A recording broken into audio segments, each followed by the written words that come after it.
Here we go. Monday, September 27th. Armani and Edwards. This is the Bottom Line on Woodward Sports Network.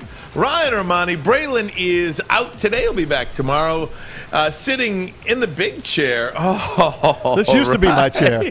That used to, right? And then we put you in the in a better chair where it is the most popular camera shot of the Armani and Edwards program. Mr. Tom Masway is with us today. Hello, everybody. I'm sorry. Another blue Monday here for us Lion fans. More blue about the Lions game or the fact that you're not in the chair with the handheld mic and the Lady Jane's beautiful women behind it. It's all good, man. It's just another Lion Monday is the way I look at it. And it really is, and we'll go through it, guys. And I struggled a lot last night trying to wrap my head around what had just happened yesterday afternoon at Ford Field. We're going to talk to Lions writer for The Athletic, Chris Burke, coming up at 2:45. But as a whole, I was so angry about this game. And then I thought to myself, why am I so angry about this game? I never fully expected them to win. I didn't think they'd have a chance to even be remotely close. I know this is going to be probably a 3-win team. Why am I so upset about this? And then it dawned on me, Maz, because as these games go on, you cannot help but change your expectations as games go on, as the year goes on. And I think one of the reasons why I was most mad is because it looked very similar. There was nothing different about that game. You know, I'm all high on Dan Campbell and this regime. There was nothing different about that game. Dan Campbell wasn't trying to win that game at the end. He wasn't trying to go for a touchdown at the end there. He wasn't trying to do anything different than Lions coaches of the past would have done. And I think that's why I was most mad. There was nothing different about that game yesterday as I yearn for a change in my mindset with this regime and this organization moving forward. It was very similar to years past. Hey, we did the pregame yesterday at the Tin Roof. Had a good time. Thanks to everybody that was there. Thanks to the Riff and Jade and the whole gang. But we did, at least I did. I said I thought the Lions would be in this game. I didn't think they'd win it, but I said I think they're going to be in it. We all thought it would be a higher scoring game. First time the defense held the team under 31 points in 8 tries. Half a season. So that's good. That's one good thing. 2 good things. They hung in there again. The Lions did get to 17, by the way. They did. But Baltimore didn't get to where we thought they'd get. And here's the kicker on this game. The last time they were in town was, 2015? And Tucker hits a 61-yarder. It was a Monday Night Football game. And they scored 18. It was 18-17. That was the score of that game. This one's 19-17. Pretty kind of cool. But there it is, the 66-yard. Everyone knows by now what happened. I like how they played. And usually, that was back in 2015, that one. Yep, that's the 61-yarder on the Monday Night Football game. I like how they played, man. They played hard. Just what we wanted. We wanted them to play hard and lose. That's what we all been saying. They're not going to make the playoffs this year. So that's the only saving grace for me is I'm sitting there and I just kind of chuckled at the end of that game saying, yeah, that's what's going to happen. The minute they didn't go to try to score a touchdown and they gave Baltimore a minute and change to go down the field, albeit with no timeouts, I told my wife who was sitting next to me, I'm like, they're going to lose. It's just a matter of how they lose. But at some point, don't you have to win some of these games? Of course. You know, all these one-score games, and of course, the name is escaping me right now, but it's a team in the NFL that has lost like 10 of their last 12 games have been by 1 score or less. The Giants. The Giants. Yeah. You know, they lost 2 in a row on the last play of the game. Yeah. At some point, you have to win those games so you don't start, diving into all of these negative beliefs, because it is something that just permeates through your body. I almost feel like Jared Goff, who is a winner in the National Football League, who's a Super Bowl caliber quarterback. And the reason I call him a Super Bowl caliber quarterback is because he started a game at quarterback in the Super Bowl. Yep. I feel like he has almost been lionized already, for lack of a better way to say it. I mean, that look on the sideline, the look of dejection, calling this, after the game, he said this was the biggest gut punch of a loss I've ever had playing football. And he played a Super Bowl. Yeah. So, I mean, it's almost like you put that Lions jersey on and it just happens. However, it happens. It happens. You know who became lionized yesterday? And it was Dan Campbell. Why do you call a timeout when the other team is scrambling to get to the line at 4th and 19 with the play clock rolling? Why are you calling a timeout to allow them to gather? I mean, what are you afraid of? Going to the locker room at the end of the game with one timeout in your pocket? Why are you giving them a chance to do what they did? Yeah. And then the refs, of course, blew the game again. Well, let me walk you through that. Lamar Jackson did say, of course, Maz, that that did help us. The timeout that Dan Campbell called us, that kind of helped us, and they did change their play as well.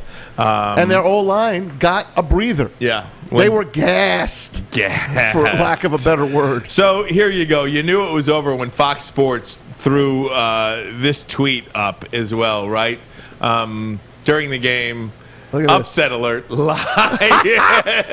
Look at that. Upset alert, Lions. So you knew it was over at that point, but here you go. So on 4th and 19, after a timeout, here's what happened.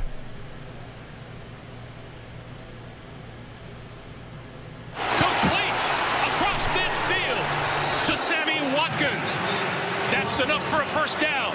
They're hustling with 11. Maz, how does he get behind Will Harris? How does it happen? It just after a timeout, by the way. I know. What play did they call? Did they say, "Hey, Will Harris, stop there. Let Sammy Watkins get behind you"? By the way, one of the players that we threw out on the pregame show, watch out for Sammy Watkins. If we're watching out for him, why the heck aren't you watching out for him? So here's what everybody was talking about as well. So they complete that pass to Sammy Watkins. So they have to get to the line and throw it away. And here's what happened. Stay with me here, Alex, okay? So they throw the ball away. Take a look. All right, so there's no sound on that one. The ball, Maz, the play clock goes down to 0. It's a full 2 seconds, or a 1.9 seconds after the play clock goes to 0. So here's the simple thing. Everyone has gone back, and they talk to all the big shots. They talk to John Parry. They talk to Mike Pereira. They talk to Dean Blandino. And here's what they say.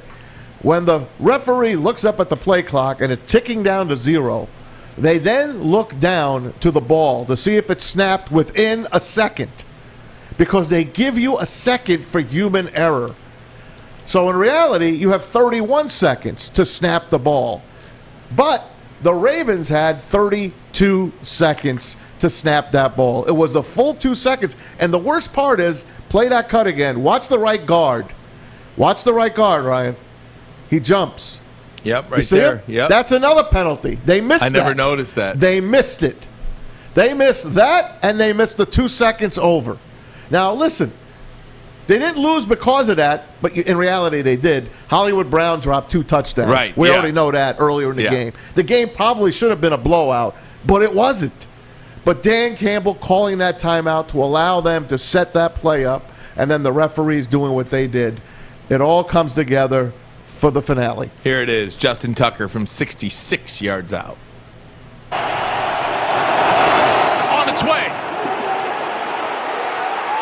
It bounces off the crossbar, and it's good! Oh, my goodness! Oh, my goodness!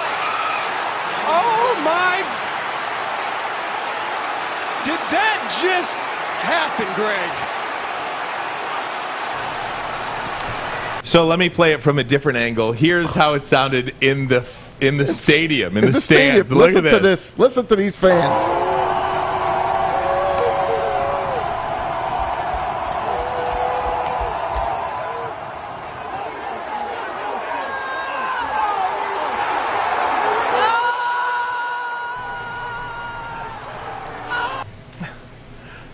Can it get? I mean, it's a scream. It's like a murder scene at Ford Field. By the way, Ford Field was not packed for that game. It was not packed. And, I was a lighter crowd outside. You could tell much different feel than it did against San Francisco for a home game number 1. Here's what Lamar Jackson had to say after the game, talking about Justin Tucker. Came out here. We didn't play the game how we wanted to. A little hiccups, we're going to get back to work this week. But, man, shout out to Tuck, man. He did it, him and Sam on the hold. Great hold on the field goal block team. We got it done, man. Flock Nation, baby. So there you have it. Lamar Jackson, Justin Tucker, and the Baltimore Ravens escape Detroit with a 19-17 win. I'll tell you this much here, Maz, about the Detroit Lions. All this stuff that we talked about, all of it, the 4th and 19, the timeout, the delay of game, the offsides, the 66-yard field goal, 5 things we mentioned. But we did not mention Dan Campbell, just poor coaching down the stretch. I mean, underneath the 2-minute warning, you've got it, first down, run. 3 runs, not one shot to the end zone. And forgive me if I'm wrong here, but it's not like the Lions had some Pro Bowl kicker in there.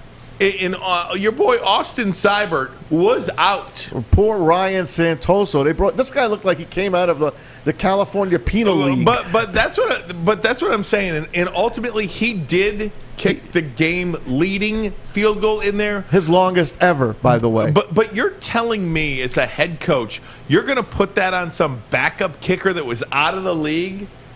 You're going to hitch that win to some backup kicker? Do you know how many things could have gone wrong there that you wouldn't even take one shot to the end zone? His longest field goal to date was 25 yards.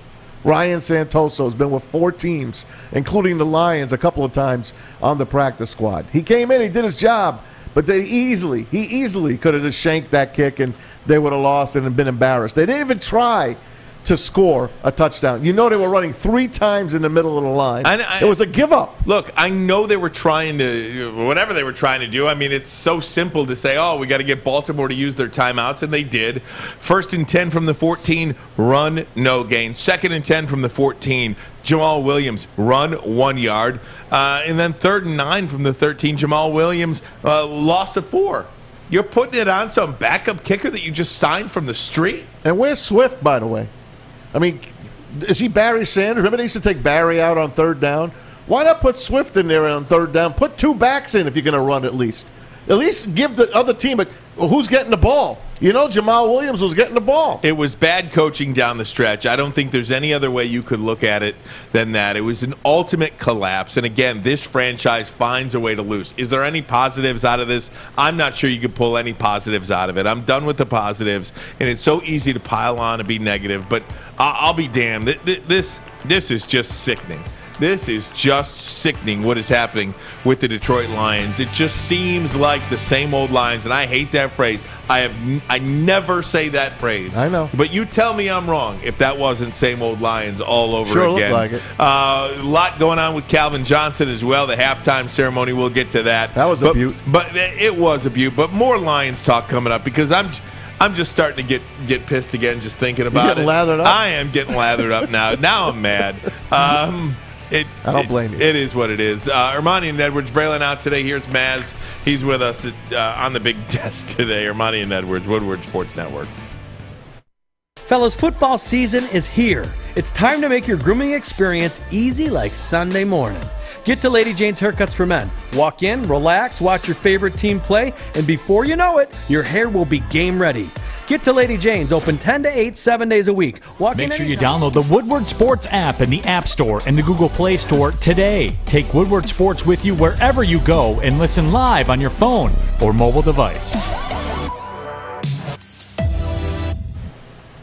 Hey guys, it's Maz from MyBookie. Our studio sponsors our good friends, MyBookie.ag. Winning season is rolling right now at MyBookie. This week, entries are open for the winner-take-all Super Contest. MyBookie, the only sports book that offers online Super Contest, so you can't miss out on this exclusive promotion. Enter now and turn $10 into $10,000. Week 5 through Week 8, make 5 picks against the spread. Get them all right. Earn points and rise up the standings. Take home the $10,000 grand prize. Packers, Bucks, Titans, Vikings, and Ravens. Boom. You're already set. And if you didn't need another reason to head to MyBookie, celebrate the start of the MLB playoffs. MyBookie is hosting a $20,000 blackjack tournament that is absolutely free to enter. Winning season is here, so get in the game. Get to mybookie.ag right now. Use the promo code Woodward and make your first deposit at MyBookie. You'll receive double your deposit. That's promo code Woodward, so you could double your funds and double your winnings. Bet anything, anytime, anywhere with MyBookie. You know, I'm a grown man, Maz. I don't know if you know this, but I'm 42. I'm a man. All right? And I don't know what it is about this football team that makes me so mad. I'm a grown man. I'm married. I got 2 little kids. Why do I care about this stuff this much? Why do I let it ruin my Sunday? Because it ruined my day yesterday. And I was mad that it ruined my day yesterday. You know what I'm saying? You can't let it. I was so angry that I let them determine yet another Sunday in my life. And a part of this, too, is I'm so mad at myself because and again, I want to be very clear on this. I don't think yesterday's game writes the book on the Brad Holmes, Dan Campbell era. No. But I will tell you this much. You tell me one moment in that game that was any different from Matt Patricia, Jim Caldwell, Jim Schwartz, Wayne Fonts, any of them. Bobby Ross, any of them. How is that game different? What did you see in that game that lets you believe, or better yet, what have you seen in the first 3 games of the season that lets you believe, you know what, these guys are different. This is a different type of Lions football. This group is going to get it turned around because through 3 games, and I know this is going to be a tough season, I have not seen one thing, not one, that leads me to believe that this is going to be any different from any other regime or any other year that we've seen of Lions football. I hope to God I'm wrong. And again, I don't think 3 games writes the book on this thing, but I'm almost mad at myself for buying in so much. When you're calling timeouts on 4th and 19, when you're going for field goals with a backup kicker that you just signed off the street instead of going for a touchdown, it's so similar. It's stupid that I even bought in. No, you're right, man. And you hit every single point. Now, I have to answer your question. There's really nothing different. The only thing different is that we know there's a brand new regime. The owner is basically new as well, Sheila Ford.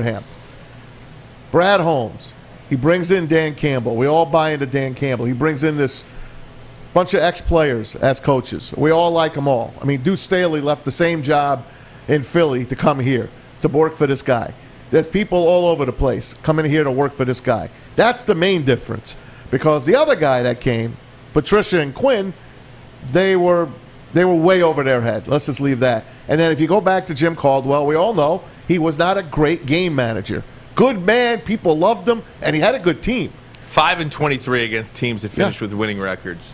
Jim Schwartz, tough guy. Jimmy Handshake. I liked him. I really liked him. But they didn't take those next steps with him either. Obviously, way back, go to Bobby Ross and Wayne Fonts and on. That'd be Martin Morningweg. You could put them all. I mean, it's a sad thing. It's so sad to be a Lions fan. And then you get the national people saying, man, feel bad for those Lion fans. Feel bad for those Lion fans. There's not a person that roots for an NFL team that can ever feel what a Detroit Lion fan, true Lion fan, feels. The only team in the modern Super Bowl era to not represent their city in a Super Bowl. You laugh at the Bengals all you want. They were in 2 Super Bowls. Laugh at them. Laugh at the Buccaneers. They winless for 2 years. Look at them now. 2 Super Bowls. Go on and on. Jaguars, 2 AFC championship games.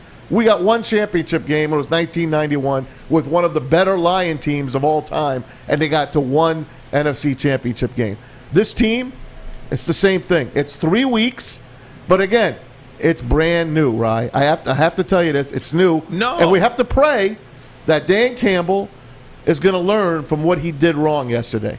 You don't call that timeout. And remember, let's go back to Harbaugh. When I said he had that one timeout left, why didn't he call it to prep the Wolverines on that Michigan State punt? Why didn't he say, hey, in case something happens, just fall on the ball, the clock's going to run out? But those are kids. These are pros. You did not need to call that timeout. They were reeling. The sacks were coming left and right. Lamar Jackson had nowhere to go all day. I don't even know. How many yards did he finish with on the ground? We all said he's going to be over 100 yards. I believe 57, but I have it right here. Let me see. He's going to be over 100 yards. He wasn't even close. He had one good run for 20 yards, I think. 58. Yeah. They did their job, and Hollywood Brown helped them. 2 big drops. Yeah, I mean, let's be honest about this thing. Yeah. If Hollywood Brown doesn't drop the football, we're not even talking about this, right? But you know what? He didn't. It's a football game. Yeah. They screwed up royally at the end of that game, and they're going to get another apology from the NFL. And they're not going to give a damn. And it doesn't matter. I mean, and everybody said it, but the Lions lead the league in apologies. Yeah, they do. From the NFL, and that's fine. Guess what? There'll be a new rule next year. Remember the Calvin Johnson catch? Yeah. New rule. You'll be able to challenge? No, 30. Yeah, you might be able to challenge the shot clock, but how about just an alarm or a light that goes off? Yeah. Now, in the NBA, you know the last second shot is good. Right. If the red light around the backboard That's a great does point. not light up, you know a goal is good if the red light goes on.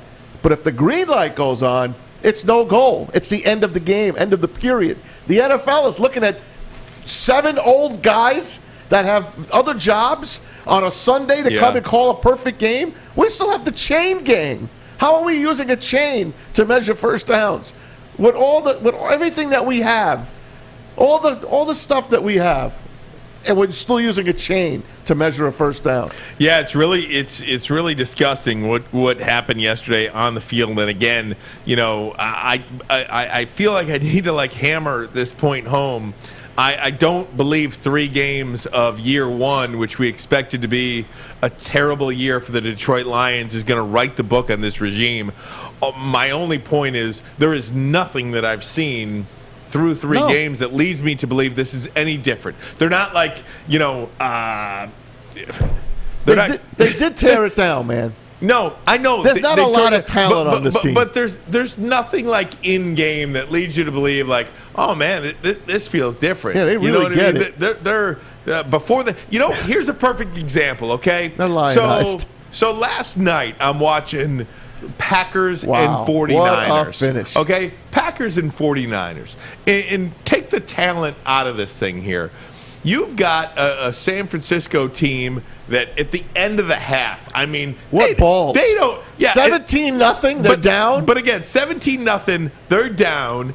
But even the fact that you go for it, you got a minute to go, you got the ball at your own 25, and you're just chucking it down. You're trying to go and score points, and then you have it 4th and goal, and instead of kicking the field goal. Bring in Robbie Gould. No, let's bring in Trey. Because you get the ball to start the second half, right? So let's get some points on the board. We get the ball coming out in the second half. No, they go for the touchdown. And it's just field goals are not going to be – if you think that Lamar Jackson can't get down the field in 35, 40 seconds or whatever to get Justin Tucker – in field goal range, you're kidding yourself. You're kidding yourself. And it doesn't take these guys long. If anything, did you see Aaron Rodgers last night? I've never seen anything like How him. long did it take Aaron Rodgers to get down the field? 2 plays. 2 plays, 50 yards or whatever they got. I mean, it was come on. These elite quarterbacks, it don't take them long. They don't need time. They need 1 play to get down the field. They need 1 play to get down the field. Against a good team. And they got good kickers, and you put it in. Here's Aaron Rodgers yesterday. Look at him watching. Take a look at him. This is at the end of the game. He's watching. Yes. You don't think he wanted to win that game against the 49ers? We talked about it. Stick it to him. We talked about it. I told you it was the revenge tour. It is. You guys don't want to get on board with Well, Ray now Raj. I do. Look at him there. He don't look disinterested anymore. Take a look at him. My God. I love him. It is just, You can't do it against good teams. Field goals aren't going to be good teams. You want me to say something's different? Go for touchdowns instead of field goals. They were 8-point underdogs yesterday. I don't care about Justin Tucker's 66-yard field goal. I care more about how we, as in Detroit, the Lions, handled the last minute of that game more than anything, and it was disgusting. Speaking of disgusting, the fans yesterday did not care too much for Sheila Ford Hamp. They booed her mercifully. And I'm not sure if they're booing her. They're booing how the organization reacted to Calvin Johnson. They're pathetic. You'll hear it next. Armani and Edwards, Braylon out today. Maz in for him. Woodward Sports Network. Tony is a third-generation logger that has a simple, practical approach to life and work. That's why his Coast DX342 knife is perfect for him. The stainless steel blade is rust-resistant and made for all-weather use. And the double roll-lock safety ensures that it will never inadvertently close when he doesn't want it to. That's why Coast is trusted tough. If offense wins games, you know defense wins championships, and that's why we're here to tell you about Guardian Alarm, your local security experts. A good defense on and off the field helps you feel secure. Don't you want to feel secure, man? I do. All the time. I need a hug. Guardian Alarm has state-of-the-art technology, keeps you safe 24/7 local monitoring. You can lock your doors just all remotely. You can even control your lights if you wish, the temperature of your house. It could detect that smoke or carbon monoxide. Do you know the number to call, by the way? No. Let me tell you, Tom. It is 800 Stay Out. Everybody now, it is 800 Stay Out. Guardian Alarm has been trusted for over 90 years to keep families safe. Guardian Alarm, your local security expert. All right. All right. Ryan Armani, Tom Maz away. This is The Bottom Line. Braylon out today. He'll be back in tomorrow. Guys, we talk so much about Calvin Johnson and his relationship with the Detroit Lions organization, a relationship that is non-existent, by the way. You think it's non-existent? Well, here's a guy who went through it. He went through the Hall of Fame speech, did not refer to the Detroit Lions organization. Also, yesterday on the field, he received his Hall of Fame ring, and his bust was on hand at Ford Field so all the fans could see it and all that good stuff. He, again, did not refer to the Lions organization. He feels harmed. He feels wronged that the Lions made him pay back $1.6 million of a signing bonus that Rod Wood and the Detroit Lions did not say that he earned. Where was Rod Wood yesterday? He was not at the ceremony. He probably was in the stadium, but he was not on the field at the ceremony. Probably a good idea for him to kind of remove himself from that situation, because I think Rod Wood is the center, the crux of a lot of that ill feelings towards Calvin Johnson and the organization. But clearly yesterday, whether it was expected or unexpected, Sheila Ford Hamp did not, Tom Mazaway, expect to be booed as loudly as she was booed. Take a listen to this during halftime of yesterday's game, the ceremony, Calvin Johnson getting his his Hall of Fame ring.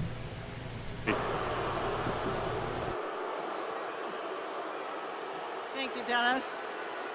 Lions fans, isn't it great to have Calvin Johnson here at Ford Field? Calvin? That's all right. Calvin, witnessing your amazing career was an honor and a privilege. And my family and I want to thank you for all you've done for the Detroit Lions and the many memories you've given our fans. We are really thrilled with your enshrinement in the Hall of Fame. It is so well deserved. And we're thrilled to be here today for your presentation of the Pro Football Hall of Fame Ring of Excellence. Thank you. Sheila took it like a champ, by the way. She stood up there like a champ. She got booed. It's the organization that's been booed. It's 60 years of hostility, 60 years of pain. She just happens to be the boss right now. And I joked about it with Braylon, and we talked about it, that it would have been awesome if they could have handed that big Publishers Clearinghouse check for $1.6 million yesterday and surprised Calvin, because they would have turned everybody's feelings around right then and there if they would have done that. Yet they didn't. But that's not the only reason they're booing. They're booing because how we've been treated as fans here in Detroit for the past 60 years since they've owned the franchise. On the day that John Kennedy, President Kennedy, was assassinated, it's when Mr. Ford took over. It's a horror show, and it doesn't get any better.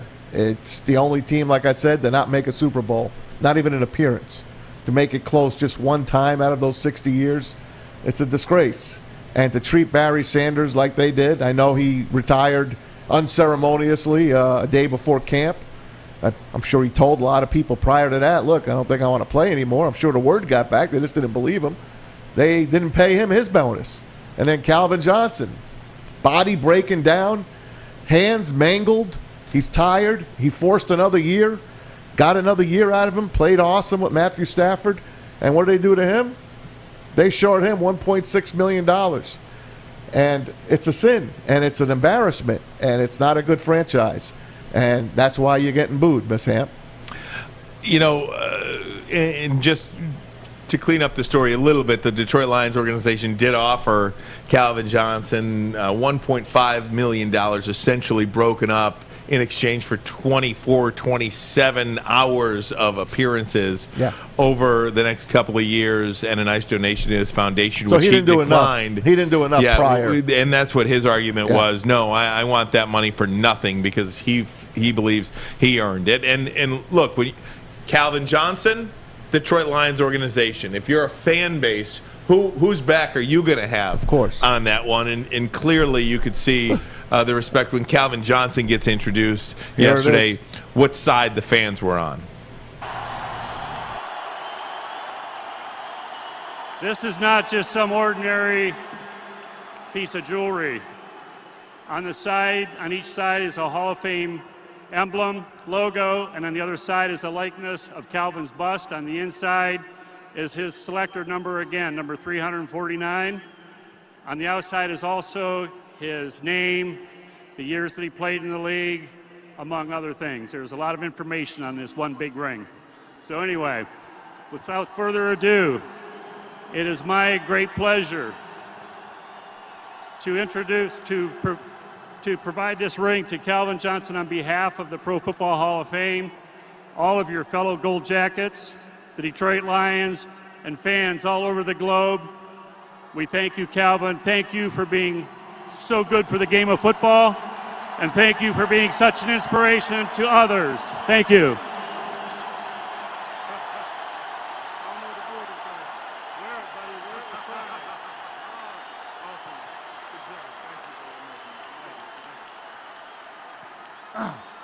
It's an honor to represent excellence, everything that the Hall of Fame stands for.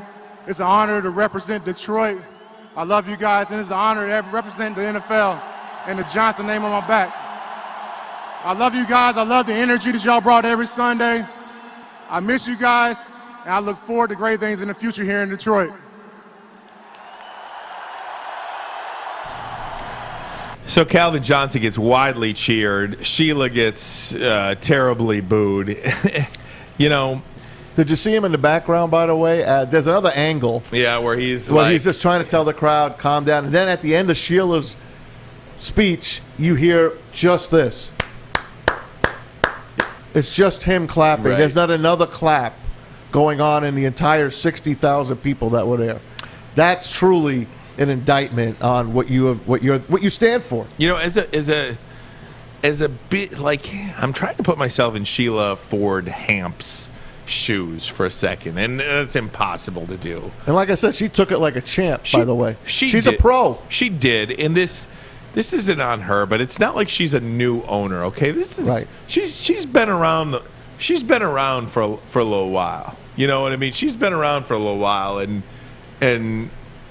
I feel like she wants to do the right thing, but for whatever reason, something is holding her back from just giving Calvin Johnson the PR alone. And that's where I was getting at it. We all get bad advice from people that we love, right? From time to move on. From people that we're associated with. Like, people give us good advice, that we love, and people give us bad advice that we love. I mean, it's just you can't get it right 100% of the time. You got to be true to yourself. I truly believe Sheila Ford Hamp is getting bad advice from Rod Wood on this. Maybe it's too personal between Rod Wood and Calvin Johnson right now. Totally is. I don't know any other way to see it. And until Sheila Ford grabs the reins and says, look, this is my team. This is what I want to do. I want to pay Calvin Johnson for nothing, and we can do it however we can legally do this. It's not going to change. You heard Neil earlier today. There's $5.7 million under the cap right now. I'm not sure how it works either. Can you take that $1.6 million out of that? There's got to be a way you can do it. There's got to be a way. Or you tell them, Calvin, we're going to pay you at the end of the year once we figure this cap out, but you are getting your full pay at the end of the year. Listen, man, fire Wood. You don't need him. What is he doing here? Well, look, no, listen. I don't know what Rod Wood does here, and I don't know the man. He looks like a nice guy. He looks like Richard Gere, if you ask me. Nice guy. Movie star looks. What is he doing for the team? He was a businessman that came here, didn't know things about sports. He admitted it. When he came here, he didn't know the team. Now he's here, and we're on our third Ford that is owning this team. It's your team, Sheila. You waited your whole life for it. Take control. Stop the embarrassment. You already know how everyone in town feels, and you saw it yesterday. You've been embarrassed in your own house. No one does that to me in my house. They're out of my house. Get out. You're not doing anything good for me. I don't want you with me. Get out. I don't deal with people that don't make me feel good. If you're not good to me, you're out. I'm cutting you out. You're out, Tom. Remember The Godfather? Right. You're out, Tom. Right. You're out, Wood. Pay the man. I don't want to get too crazy because I don't know the responsibilities that Rod has on the business end of operations for the Detroit Lions. I don't know that, so that is not coming from me. They print money. What I am saying is, on this particular subject alone, it does feel personal now between Rod Wood and Calvin Johnson. That's the struggle. He wasn't there yesterday. That's the one guy that wasn't on the field that you may expect to be there. The president of the team? In a normal year, right? In a normal situation where you have a Hall of Fame celebration going on the field, I would venture to say that in most places around the NFL, when the Hall of Fame player gets the Hall of Fame ring, you have a majority of the members of your organization, especially higher level people, on the field at that ceremony. So for the Lions to not have that happen yesterday, I think it's a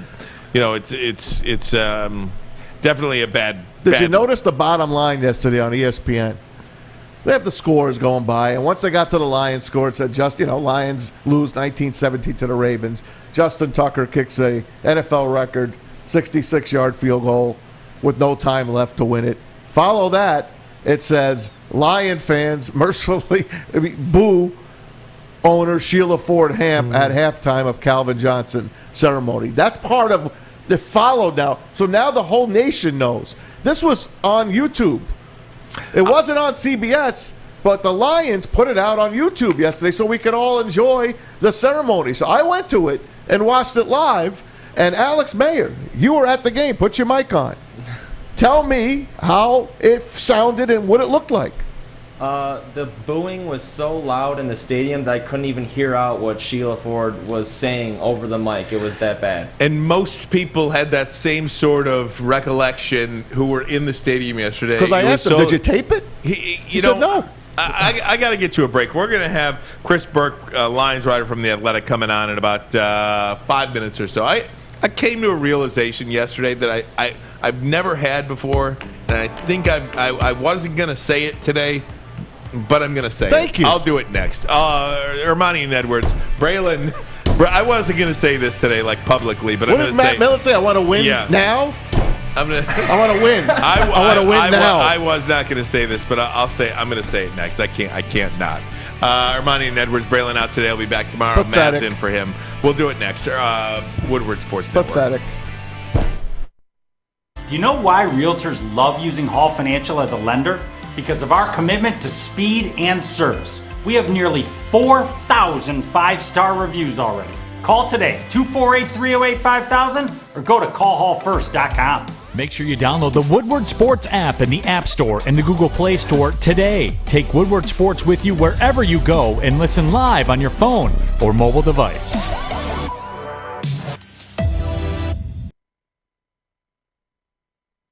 Hey everybody, it's Maz for Legacy Partners Insurance. When you turn your TV on, you're bombarded with all those insurance ads. And we can save you money. We're going to give you the best coverage. Well, it's bull.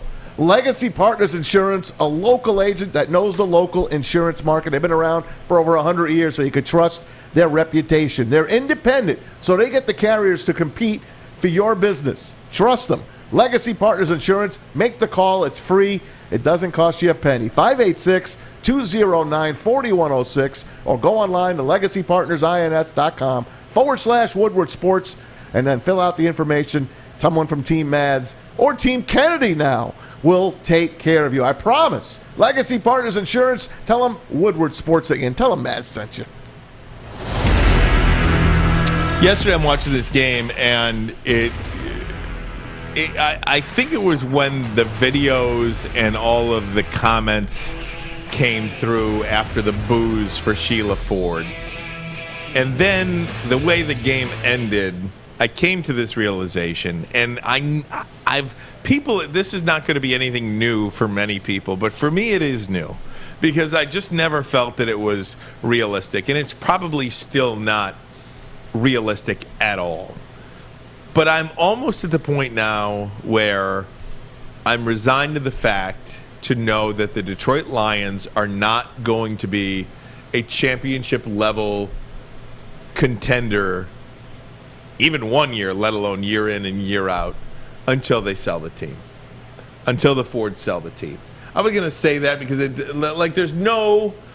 This is the oldest bit in the book. I know. There's no tangible way to put a finger on that, but with the way they were booing Sheila Ford, and I do think she was caught off guard by that, by the way the game ended with the coaching errors and with an all-time long field goal to end it, then you turn on the TV at 4:25 and you see Matthew Stafford look like the MVP of the league, which we'll talk about in hour number 2, and they thrash really the defending Super Bowl champs and Tom Brady. They end their 10-game win streak, and I'm thinking to myself, I've never seen this player in 12 years look as good in a 3-game stretch, and I know there were 5, and all that stuff, that comfortable, look that good ever. And it has to be something with this franchise. I talked to a guy earlier today that travels around the NFL and says that in-game operation at Ford Field is one of the lamest in-game operations that he's seen in all of professional football. Boring. And it just, I'm at the point where I do think it's almost necessary now for Sheila Ford to say, you know what? I'm going to do you a solid and keep our good name here. I'm going to sell the team to Matt Ishbia or sell the team to Dan Gilbert. Sell the team to somebody here that maybe can get it done. Because I just don't believe, I know it's an old bit, I know, and maybe this is emotional Ryan talking after an all-timer of a loss yesterday. But I've been here my whole life. I've seen this game a million times. Nothing works. Maybe it's time. Maybe Sheila, because I don't think Sheila has ever been booed like that before. Maybe that was a wake-up call for Sheila to understand how people feel about this ownership, how people feel about this family in charge of the Detroit Lions, because Sheila is not in charge of all of those decades of losing football. She's not, but she is the latest. And it's just no different. So I don't know what needs to change other than that. They try. You all right? Yeah, I'm just saying they try. They try hard, but they just don't know how to do it. Here's the kicker. That ain't going to happen. I know. That's why I never say it. They print money. You're not going to sell an NFL franchise. You're not going to do it. It's never going to happen. She's just got to take it for herself and say, all right, yesterday was the real low point.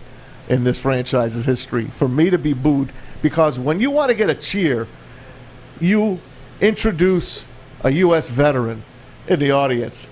Even if they're booing the whole game, everyone is standing up and saluting that veteran. It's the easiest way to get someone to clap. When she introduces Calvin Johnson so proudly, and she can't even hear it, and they're booing her mercilessly, and she just shakes her head, okay, I get it. That's the end. Yet nothing's going to change until she takes the team over for herself. If that means Rod Wood has to go or his role is different, I don't know. But that was a low point yesterday. Elijah Roberts on the YouTube chat string said it more eloquently than I could. Maybe Sheila was shamed into selling this team. You know, I mean, I don't know. Maybe all those boos shamed her into selling. I know it's not going to happen, and I know it's the oldest bit in the book. It is. It's just I've come to that realization that I don't know if this franchise can do anything like legitimately to be good, be championship level good. We always thought the Silverdome might be buried on an ancient burial ground. Maybe Ford Field is as well. It just don't work, man. Let's bring him in now. Kind enough to give us a couple of minutes here on Woodward Sports. He is the Lions writer for The Athletic. You can follow him on Twitter at Chris Burke NFL. Chris, how you doing, my friend? Thanks for the time. Hey, Chris. Yeah, just another feel-good Monday, huh? Yeah, it's another Blue Monday. You know, Chris, just hey, how's it going? Doing fine, I guess. I don't know why I'm so upset about this game. It's not like I expected them to be competitive with the Ravens. I thought it was going to be a blowout. So when I see the game as it unfolded, I don't know why I care so much. But just walk me through this one. Just your overall take of the loss, first and foremost.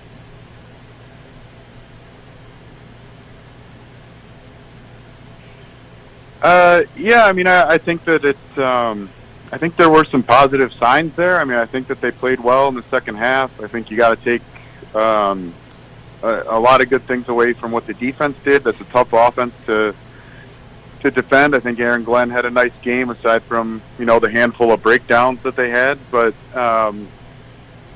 same time you come out of that with that feeling again, and some mistakes at the end with the coverage and with the clock and being conservative and all that feels like we talk about a lot with this team, regardless of who the coach is. So, kind of a tough way to end it, but that's a really good team they played, and they were, 1 yard, one stop away from beating them. So I do think you kind of chalk that up as progress.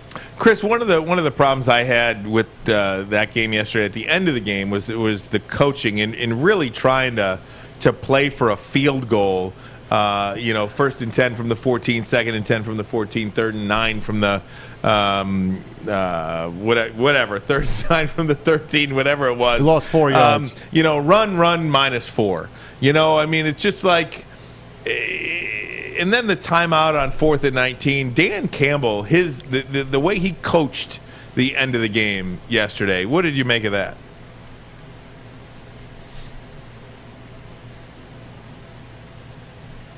Yeah, I didn't love it either. I thought they should have gone for the touchdown. I mean, some of that, I think, of course, was trying to get Baltimore to burn its timeouts and use the clock. I'm sure some of it was just being a little hesitant about Jared Goff down there if he got pressured or if they brought a blitz. You don't want to turn it over, obviously. But, yeah, I mean, I thought there were some ways they could have attacked there without being too risky. They threw some screens out to their wide receivers and backs that were pretty successful. They had the little shovel pass to St. Brown in the first half that gained 3 or 4 yards down in a tight spot. I thought there were some things they could have done maybe to at least attack the perimeter and try and do that a little better. But yeah, I mean, I agree. Even taking away the timeouts, a minute is a ton of time in the NFL for an offense like that. I'm sure that they were pretty happy with how it played out, getting to 4th and 19, 24 or whatever it was seconds left. But yeah, I mean, I thought they should have tried to go for a touchdown down there. So I don't know. It's just interesting because I think we've heard a lot from Dan Campbell about staying aggressive and wanting to kind of kick people in the throat and all this, and that was very much not that. You know, it was very conservative and sort of let's just try and hold on here. And I'm glad you made that point too, because I mean that really is the persona that Dan Campbell says. You know, we're going to come in, we're going to bite the kneecaps, we're going to punch you in the mouth, we're going to do this, we're going to do that. And then to play for a field goal with a backup kicker whose career long was 25 yards and just assume you take that for granted was just not any of those things that he says he wants to be. So that I don't understand. I didn't get. But now you sit here 0-3 and all of the chance on the outside. And Jared Goff said after the game too, Chris, this was as big of a gut punch of a game of a loss that I've had in my football career. It feels very similar, and I hate the saying same old Lions, but this does feel like nothing is different, at least to me. For the guys in the room, you cover them every day, you see them. Is it starting to wear on them 3 losses out of 3 games this season? And at what point do you have to win one of these to keep some sort of positive momentum or feel good about the direction at least?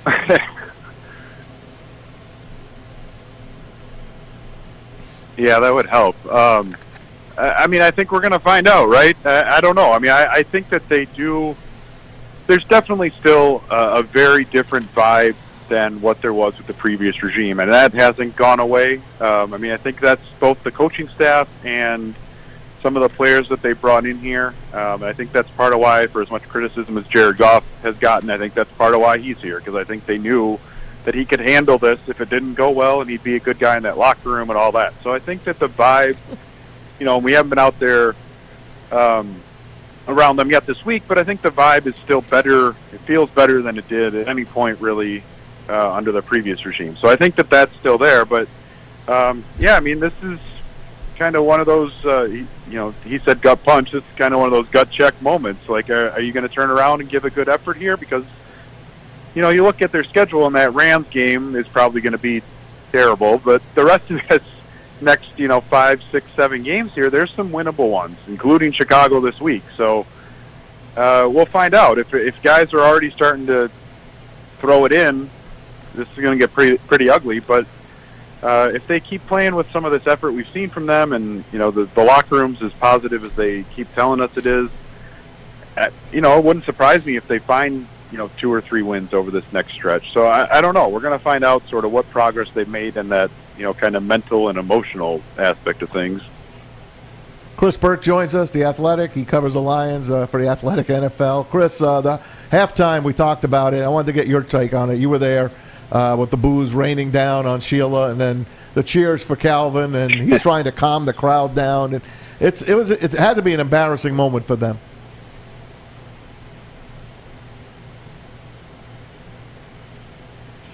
Yeah, I mean, it was just sort of an unfortunate situation. I don't know.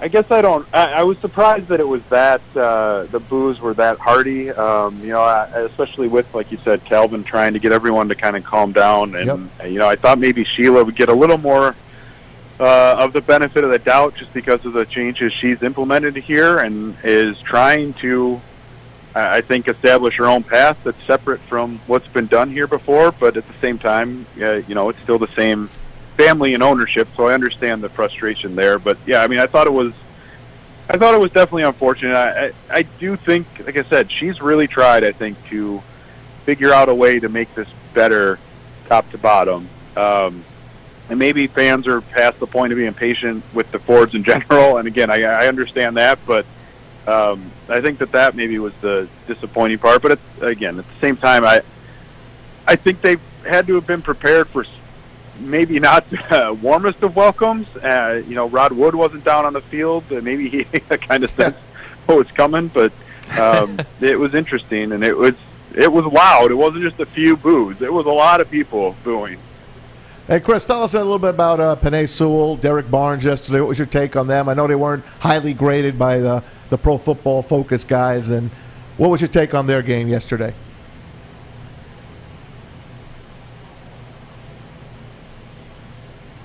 Yeah, I mean, I thought that was Sewell's worst game since as a rookie, which, small sample size. Yep.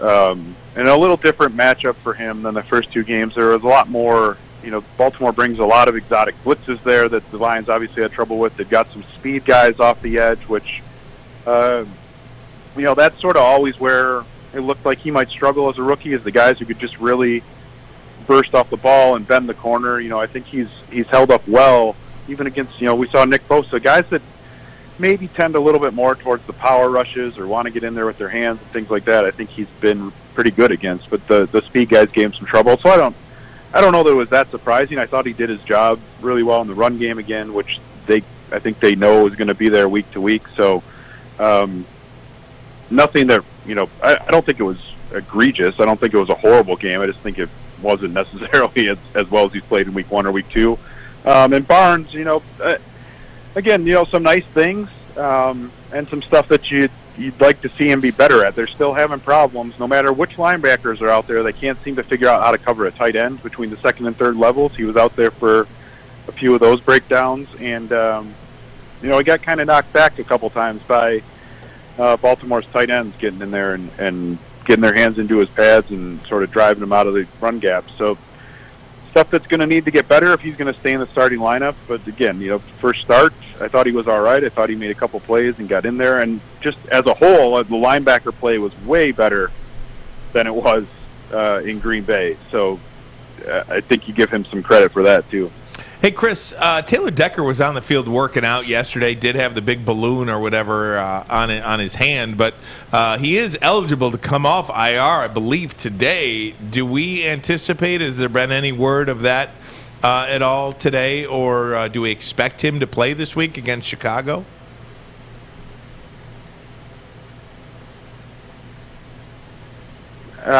Campbell made it sound like it wasn't going to happen this week, so I guess you start looking ahead to Minnesota in week 5. I think I can't remember his exact phrasing, but it sounded like a long shot that Decker was going to be ready to go. So not that far away. Probably one more game here at least with Sewell left tackle and Matt Nelson right tackle, and then you got to make a decision about where you're going to go with everyone once Decker's ready to go. But I think they probably just, as it sounds on Monday, it sounds like they've got at least one more week to try to figure it out. All right, Chris Burke for us. Check him out on Twitter at Chris Burke NFL. He's the Lions writer for The Athletics, and for The Athletic, I should say. Thanks so much for the time here, Chris. Another Blue Monday, but one of these weeks, my man, one of these weeks, one of these years, we'll all be having a good football team around here, right? I doubt that, man. Thanks, Chris. Chris, thanks for the time here on Woodward Sports. We appreciate it. Thanks, guys. You got it, man. All right. So a lot to chew on there, but nonetheless, Maz. We got some YouTube chatter going on. A couple of guys kind of saying that's not Rod Wood's fault, not Rod Wood's fault. He has nothing to do with any of the team intricacies. He's just there for marketing. That's not right. Am I correct on that? Isn't he the president of the team? I don't really know what he does, Maz. I mean, I don't really know what his role is with the organization now that Chris Spielman and Brad Holmes are the football guys you would anticipate. Those are the football guys. I don't know what Rod Wood's role is beyond anything financial or marketing or public relations. Yeah. I just don't know. I don't know. What I do know is he seems to be at the crux of the issue between Calvin Johnson and this organization. He's up there. There's no doubt about that, man. It's the elephant in the room. He wasn't there yesterday, and they'll probably say, oh, he was on a business trip or whatever. But if you know you're coming on September 26th, by the way, happy belated birthday to my dad, 94 years old, Love Sammy him. Maz in Jersey. Sammy Maz, Jersey boy. If you know you're going to celebrate Calvin Johnson on September 26th, you know you're going to set that time aside to be there. He wasn't there for a reason.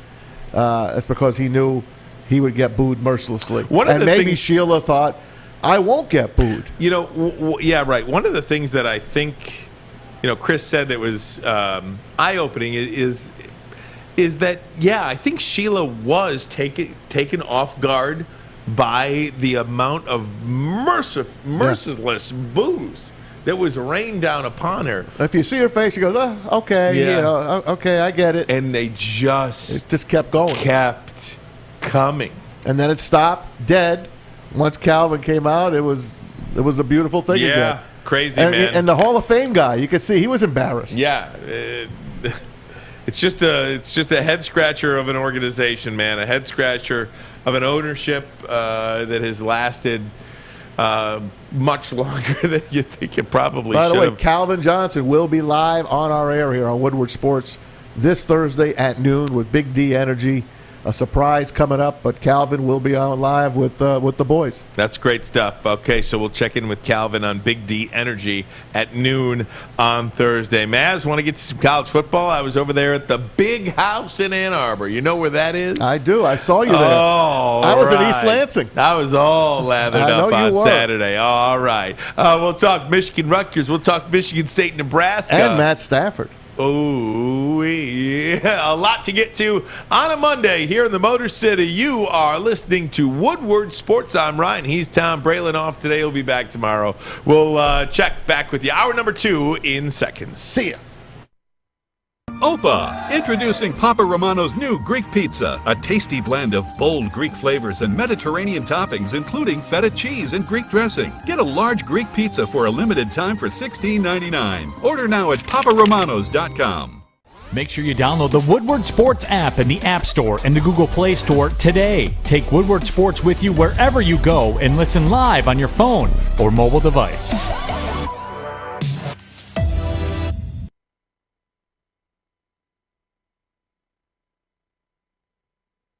You guys hear me? There we now go. We're good. Oh, all come on, right. Fish. Fish is checking his phone in there, man. You want to check in on something that's always essential? We've got it for you. It is Northwestern Tech, the heating and cooling industry. Man, so many jobs available and good paying jobs. Not only jobs, careers. I saw something on the news last night that said they're short-handed in the heating and cooling industry. They did a whole story on it. This place is your ticket. Look, this is not a job. This is a career. If you want to land a career that pays good, that's just fantastic, you learn more today visiting northwesterntech.edu. And we certainly appreciate Northwestern Tech here on Woodward Sports. There you go. All right. There you go, Maz. What's going on over here today? I double hit the button. What's going on over here today, It was Maz? a double Tell hit. me something. Sorry, man. Gonna get to Matthew Stafford and those LA Rams, those unbeaten LA Rams, in just a little bit. But want to jump around and fill you in on some college if you didn't, or if you want. I don't know what the hell I'm saying right now. We're talking college football. Michigan beats Rutgers 20-13. It was not the most pretty game in the world, but you know what? Screw it. Seriously. They should have lost. A win is a win in conference. Like, at this point where you are right now, did Michigan play the best football game they've ever played? No. Did they look as dominant? No. Did they look disinterested? A little. Yes. But I'll tell you this much, too, and you can make fun of me all you want. I have told you before. I said it a million times last week. Greg Schiano's team is a good football team. Greg Schiano ain't going to go around getting whipped. It's just not going to happen. He had those guys ready to play.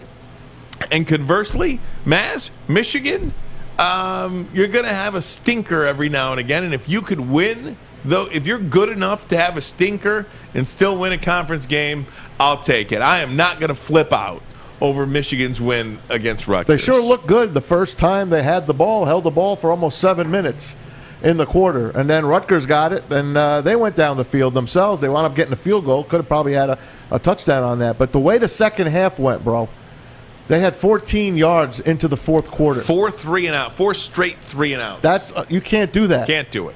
Come on, man. No, I agree. There Against Rutgers? Look, there is some concern, but I'm just saying I'm not going to freak out over the loss. There are things. Am I excited about Cade McNamara? Am I excited about him?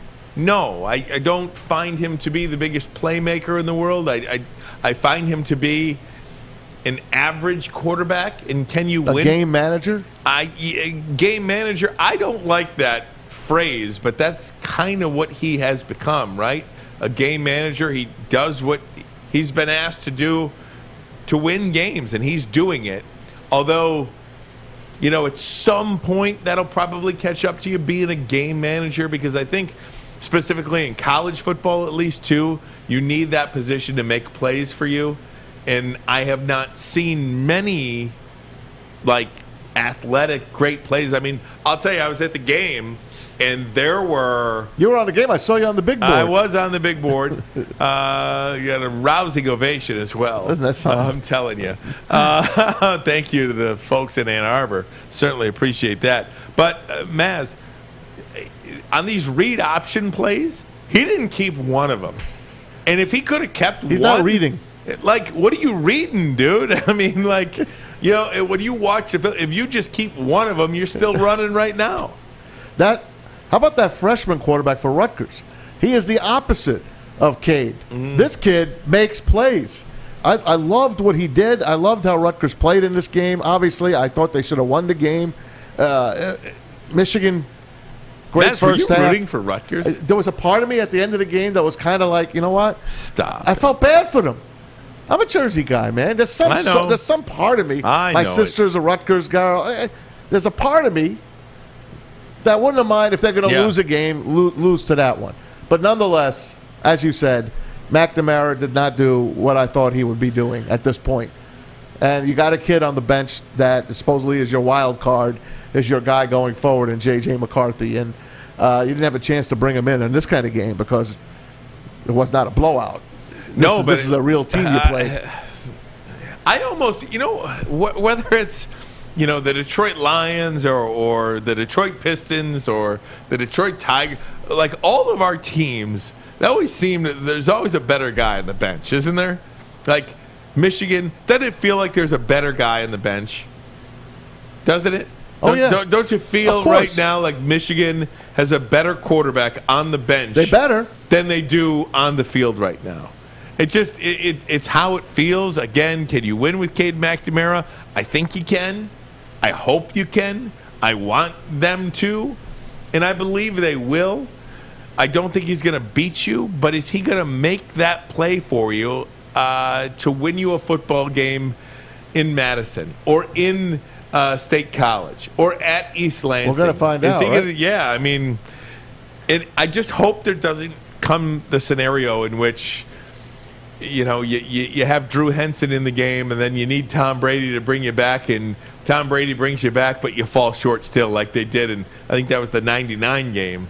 Where was it 2000? Either way, it was one. Brady won the Orange Bowl for you. Just look at it that way. At East Lansing, you're playing with Drew Henson the whole game, dig you a hole, then you got to go to the backup to bring you back, and it's just miserable. But how about both our teams, the Lions and the Michigan Wolverines, short on wide receivers? And you got to say it. There's no one that's really sticking out, and you can't blame McNamara if nobody's getting open, and you can't blame Jared Goff if nobody's getting open and holding on to the ball. Dude, these wide receivers were so wide open on Saturday, it wasn't even funny. They had so much space. So you're at the game. Yeah, you can see more. I'm at the game. Yeah, I'm at the game. These guys have more space than the space between you and I. Wow. Right now. And he's just and not, he's just not seeing it. Just wasn't seeing it. So how come Harbaugh is not, making a change at that point? And then you're running the football, trying to run Big Ten football. Oh, man, we're going to ground and pound you. We're going to pound you. So damn stubborn. It's so damn stubborn. He really is. He is a stubborn man. Average 2.9 a carry. Average 2.9 a carry, and let's run the football in the second half. You go 4-3 and out. You can't get a first down against Rutgers. Again, I just said, now you're making me mad again, I don't want to Maz. make you mad. I'm just trying to. Don't make me mad, Maz. I told you it's not going to happen. This isn't how I want to go about doing it. You're going to be fine. You think so? You are. Next week, this Saturday, they're going to be in Madison, where they don't really win. Nobody's going to give that. Don't really win. They haven't won since Braylon Edwards was on the team there his freshman year. But this Wisconsin team doesn't look like a world beater to me. There it is. Mertz. No, come on. Let us have it already, Maz. Tell us, Maz.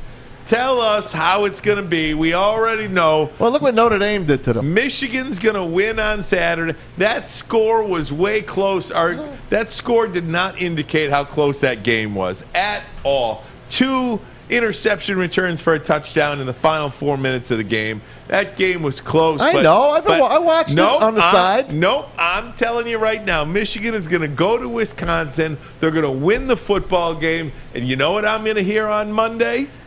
I know. You guys did beat a 1-3 Wisconsin team. Good for you. That they're just not the same Wisconsin team. Not a good Wisconsin. I can already feel, especially from my friends from East Lansing. Well, that's where I watched the game. See, maybe I got skewed. I can already maybe hear I got skewed by all the Michigan State fans I was around on Saturday. My friends in East Lansing, those Barstool, they love you. Those Barstool MSU people. Oh, I can hear it now. Who'd you beat? Who'd you beat? A 1-3 Wisconsin team? Oh, you only beat Rutgers by 7? Oh, man, lather up in all the Mason blue hate. I'm telling you. Let's see what the spread of that game is. What do you got, man? Give it to me. I'm gonna say Michigan's favored by. You think Michigan's favored? I'm gonna say on the Michigan's road? favored by 3. Wow. That's what I'm gonna say. I do not know. That is an interesting. That's my pick. Is that what you got? Michigan is a half-point underdog. Wow. They're getting a half point. So in reality, they're really favored by 3 because usually the home team is favored by 3 at least. You know why this line was made? So Jim Harbaugh could get his first win as an underdog on the road. Jim Harbaugh has never won a game at Michigan where he was an underdog on the road. So if this line holds, this could be number 1 for Jimmy. Well, let's pray. Let's pray.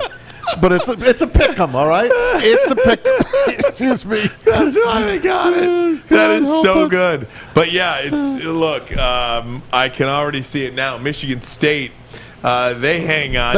They have like a bye week next week. Yeah, well, let's talk about those Spartans. We'll do that next. I got to take a break, Maz. Maz was in East Lansing, all lathered up with the Spartan fans. We'll check in on those Spartans. Good tailgate. Oh, overtime. Good tailgate. Nebraska's good. Oh yeah. Of course they're good, but Rutgers ain't. This is the kind of stuff I got to deal with here. Hermione and Edwards Braylon out today. He'll be back tomorrow, Maz. And for him, the bottom line, Woodward Sports Network. I'm looking to bring on another HVAC tech right now. We're recruiting 5 to 10 techs a month. We're looking to grow and expand. Every new tech we hire is from Northwestern Tech. The hands-on training is fantastic. They're always my first call. We love hiring Northwestern Tech grads. They come out trained and ready to work. Our program is only 10.5 months, and our next classes are starting soon. So why wait? I'm looking to hire a graduate of Northwestern Tech. Northwestern Tech. Northwestern Tech. Make sure you download the Woodward Sports app in the App Store and the Google Play Store today. Take Woodward Sports with you wherever you go and listen live on your phone or mobile device.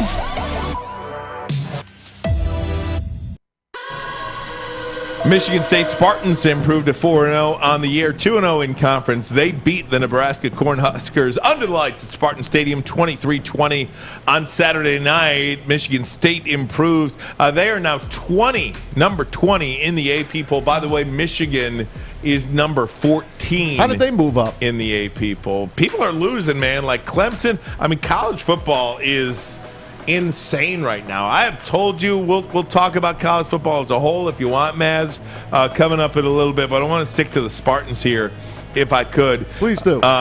They get the punt return to tie the game, go to overtime. Adrian Martinez, throws an interception, inexplicable interception in overtime. And then the Spartans kick it on 3rd down, and they win that one in overtime. But, hey, a win is a win for the Spartans, and you do it against the greatest team in Nebraska Cornhuskers history. Oh, be quiet. Such a great Nebraska team on the heels of an unbelievable Miami team that you went and beat on the road. Hey. So good to get to that 4-0 record. Well, everybody talks about who, for Michigan, who'd you play? And Nebraska is better than a lot of people give them credit for. Of course they are. Same They as lose Rutgers. a lot. Look at Scott Frost. He has lost, I think, 10 straight one-score games. There you go. That's what I was thinking of earlier, actually. Scott Frost. Yeah. Scott Frost. I mean, at some point you got to win some football games, You do. man. But the New York Giants fit into that as well. Right. Because they're on the same kind of plateau. It's just incredible, man. It is in. But you didn't enjoy that game at all, or you didn't watch it? No, I watched it. I mean, the Michigan State game? Yeah. I enjoyed your boy Kenneth Walker III rushing for 61 yards on 19 carries. He didn't have a great day. Heisman Trophy, Michigan baby. didn't have a great day on the ground Nobody's either. calling for anybody to win no Heisman Trophy. Well, he was up there as well. He was up there in the Nobody's Heisman calling Trophy for watch. no Blake Corum to win He no was on. Heisman. Corum was on the list. Well, I don't know about that, but I just think. Anyway, he did run. He ran big in overtime, and that's when it counts. Yeah. He set them up down there where they needed to go, and they got that field goal by, what's his name, Matt Coughlin. Tuck coming, baby. Tuck's here. You were there, huh? I was. There. Tell me about the tailgate atmosphere there. Great in East atmosphere Lansing. in East Lansing. I'm starting to maybe become Your kid goes split there. down the middle. Your kid goes My kid there, goes yeah. down there. She's there with her green and white striped pants. You got the. I just had a great feeling to be there. It was a phenomenal feeling to be at a college atmosphere, walking around right by the stadium. Alex was there himself, and he didn't get out of there until 2:30 in the morning. Did you, Alex? That's right, Maz. Alex, tell us, give us your sense of the win for Michigan State, and if you got anything coming on WoodwardSportsNetwork.com. Yeah, everyone can head over to WoodwardSports.com and read my post-game article, which, as Maz said, I was up until 2:30 a.m. writing. I quickly learned why beat reporters do not like night games, because they are there working long hours for games. But, Nebraska put up a good fight in this game because they watched the Michigan State-Miami film really closely. They saw that Miami in the first half of that game put up great pressure against Peyton Thorne, which allowed him to make mistakes, which, as you saw in the first half, Thorne threw probably his worst throw of the season in that early interception, which gave Nebraska momentum throughout the game. And they also took Kenneth Walker out of the game as well. Like you said, limited him to 60 yards rushing. That also helped their case as well. But, gosh, that was just such a painful second half to watch, Maz. Every single Michigan State drive resulted in a 3-and-out. Their one first down came in overtime on that Kenneth Walker 23-yard run that set up the field goal. That cannot happen the rest of the season. But give credit to Nebraska. Scott Frost has got them. They're going to be spoilers in the Big Ten this year, I think. I agree with you. I can't wait for them to play Michigan. I think they're going to be spoilers. Yeah, and Michigan plays Nebraska coming up, not this week. They play at Wisconsin, and then they go on the road. They're and not play doormats anymore. At Nebraska. No, they're not doormats. Look, this is a team that had a lot of history, man. Look, I know all about Nebraska, okay? Yeah. I understand about the history of then Nebraska. don't pee on them. They're fine, but they're a losing ball club. They're a losing Big Ten team, in my opinion, right now. If you put Rutgers on one hand and Nebraska on the other hand, how many people would say Rutgers is better than Nebraska? Maz, think about the comparison that you're making, though, too. You're talking about an all-time perennial doormat in Rutgers that lost a football game, 78-0 just 5 years ago. So you're starting. I'm also looking at a team that almost beat Michigan last year in Jersey. Yeah, they're a good team. Rutgers is a good team. They've improved. Nebraska's improving again. Okay, fine. Nebraska. Scott Frost has not had a good time, but guess what? He is going to straighten it out. He is. And maybe if they give him time, sure. They are going to give him time. Because I don't know who else wants that job right now. It's not very easy to recruit to Nebraska. These kids want things now. These kids want, the NILs. We got tractors for them. Well, that's just it. Okay. Unless you're getting the old John Deere over there.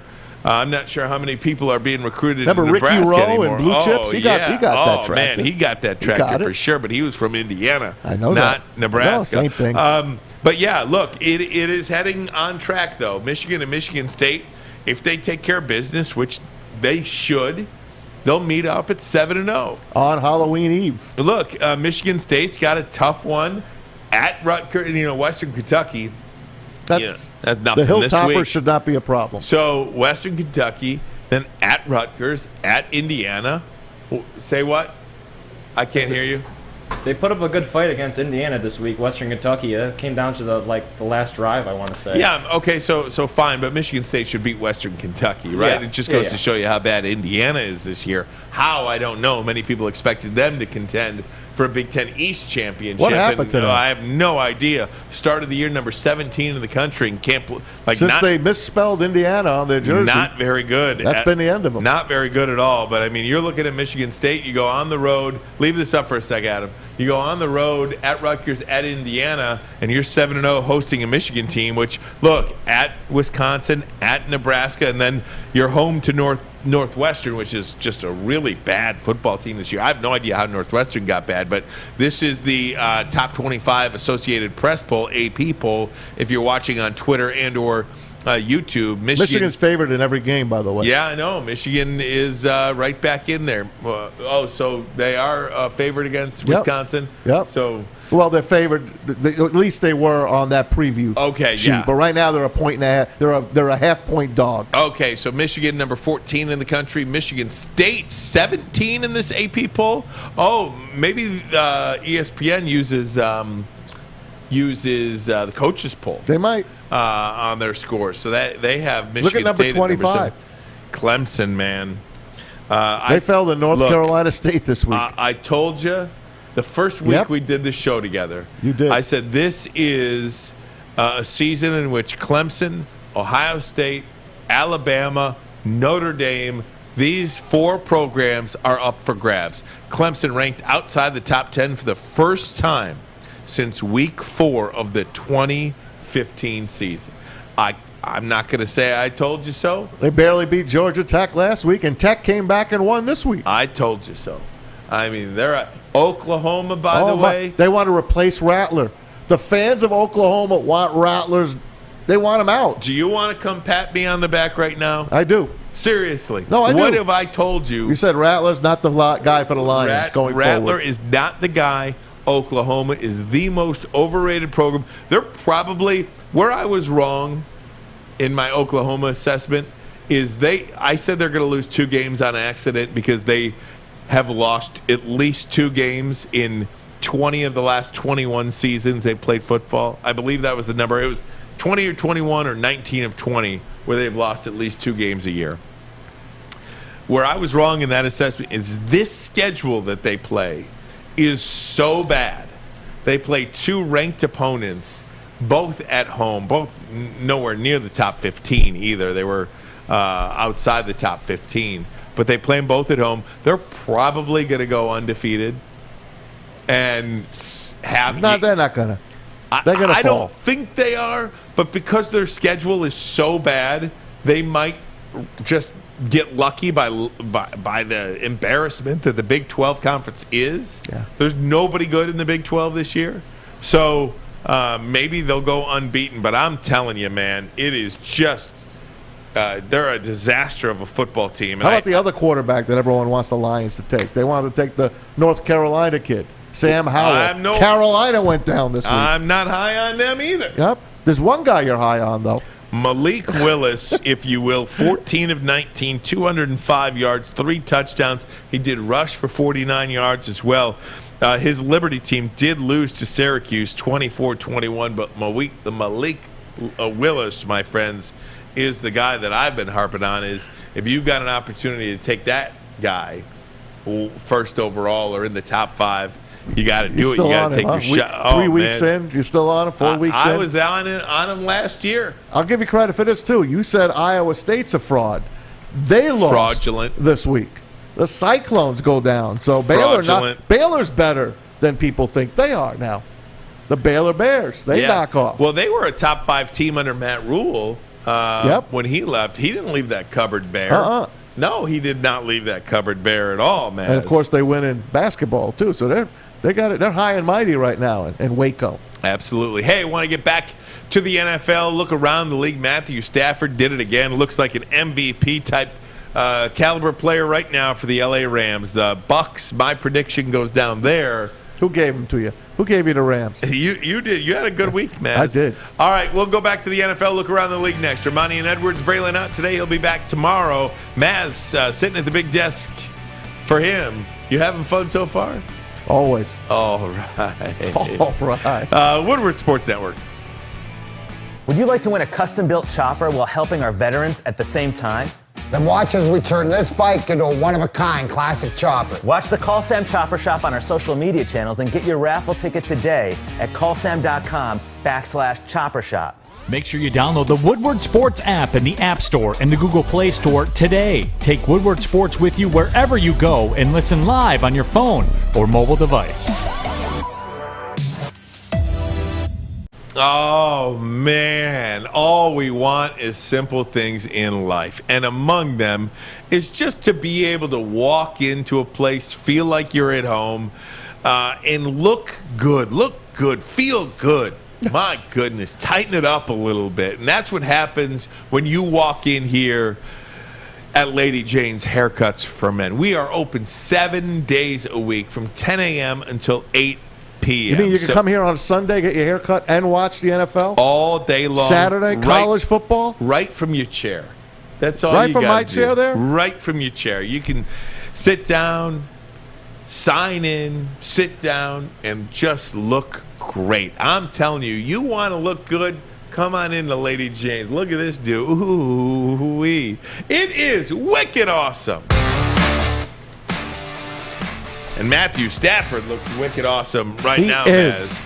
I'm telling you. Not right now. He is wicked awesome. He looks as good as any quarterback in the league. In fact, I'm going to read, I don't have it with, but I'm going to paraphrase for you. Golden Tate was on Good Morning Football. You mean the guy that I think should still be playing football? Yeah. That Golden Tate? Golden Tate was on Good Morning Football on the NFL Network this morning. And I love K, by the way. He told the fellas that if you just swapped Matthew Stafford and Aaron Rodgers, like put Aaron Rodgers on the Lions and put Matthew Stafford on the Packers, if those two careers had switched, Matthew Stafford would have every bit the career that Aaron Rodgers has had. That's something way to think about it, man. And that was not a dig at Aaron Rodgers. That was just a dig at the Lions organization and everything that you had to deal with here. And it's a miserable franchise, man. I don't know how else to put it. I am not on that negative Nelly bandwagon that is so easy to be on, but it's hard not to be, man. It's facts. It's hard not to be. When you see this player who played for you for 12 years not look like this ever in a 3-game, like you saw pockets of this. You saw periods of this, but you've never seen this sustained greatness from Matthew Stafford. All he did yesterday was throw 4 touchdowns and end the 10-game winning streak by the defending world champion Tampa Bay Bucs. You beat Tom Brady. It is remarkable what he's doing. The Bucs never stopped him. They didn't stop him. Mm-mm. They did not stop him. And Brady was great as well. Not as much help for him. Antonio Brown was out with COVID, and Gronk got banged up, man. I felt bad for Gronk. He comes back in this game. He took a beating in this game. The Rams are – what a team. Aaron Donald looked like a monster. Sacked Brady. Never sacked him before in the game. Got him yesterday. Almost got him a couple other times. The Rams are for real. And Sean McVay, how about that? 40-0 when his team is leading at halftime. That's remarkable. 40-0. Remarkable. And you could see that that's coaching, by the way. That is coaching. And you know what? I saw on Fox. They said he lost 9 assistant coaches this year. 9. And Troy Aikman said that is the hardest thing to come back from, is to replace 9 coaches. And why did you lose them? Because other teams are taking them because they want to find the next Sean McVay. Yeah. Anyone that shakes that guy's hand gets a job. This guy, he's a boy genius. And he's 2 years older than Matthew Stafford. They're buddies. You could see the love they have for each other. And it just, I don't think they're going to lose this year, bro. I just don't think they're going to lose. Well, I picked the Packers to win the Super Bowl. If I can go back and redo it again, I might pick the Rams. That NFC the NFC West is so hard. That's, it's so hard to go unbeaten in the National Football League. That's why, I said what I said about the Tampa Bay Bucs. If there was ever a team to do it, I thought they were a team to do it. But it is important. Whoever has the home field in these playoffs, that SoFi Stadium, that stadium is something. Is a home field advantage. If they keep winning, and you got to go through through L.A., it's going to be very difficult. Listen, there was L.A. teams when I was a kid. The L.A. Rams played there. The place was empty. Yeah. Empty. Nobody went to Coliseum? Ram games, the Coliseum. Nobody went to it. And then they moved to St. Louis because no one gave a damn about L.A. Even the Raiders, I don't think they sold out when they were the L.A. Raiders. It's a horrible football town till now. Yeah. They got it all going, man. And did you see Get Up this morning? No, let's. But I did not see Get Up this morning, but I heard about it, and here it is. This is what the guys are saying about Matthew Stafford. It's hard to not play with any type of passion when your coach is like that. That's what that team is, and to me, Greeny, it's the best football team in the league. Best football team in the league. Right now, absolutely. We're Los Angeles Rams. You agree? Yep. Hell yeah. Dylan. But when you watch the game yesterday, you have to recognize that the Los Angeles Rams have more dudes than the Tampa Bay Buccaneers, at least yesterday, right? With the injuries you have in the secondary, Tampa Bay, obviously Antonio Brown on COVID restrictions or protocols. When you look at the Los Angeles Rams, the excitement you saw from Sean McVay, that was belief. Right, that was understanding that I have stood across from the guy on the other side, and I didn't necessarily think the dude quarterbacking my team could stay at that level. But he knows now that you have Matthew Stafford, you have that type of player. Why are you so happy? Tough morning for the haters of Matthew Stafford crowd. You guys eat your crow. Matthew Stafford is the MVP of the NFL right now. He was the MVP of the NFL in Week 1. He was the MVP of the NFL in Week 2. He's the MVP of the NFL in Week 3. RC, you said something that kind of triggered for me. When they signed or went after Matthew Stafford, I think it was a hope or a dream. We can win a Super Bowl with this guy and our head coach. I think yesterday it became more of a reality. Yesterday you watched that game, and if you're the head coach and you're the general manager and you're the football team and you're going, hold up. Like, this is better than we thought. Right. We're actually better than we anticipated. And Sean McVay is this boy wonder, this brilliant mind.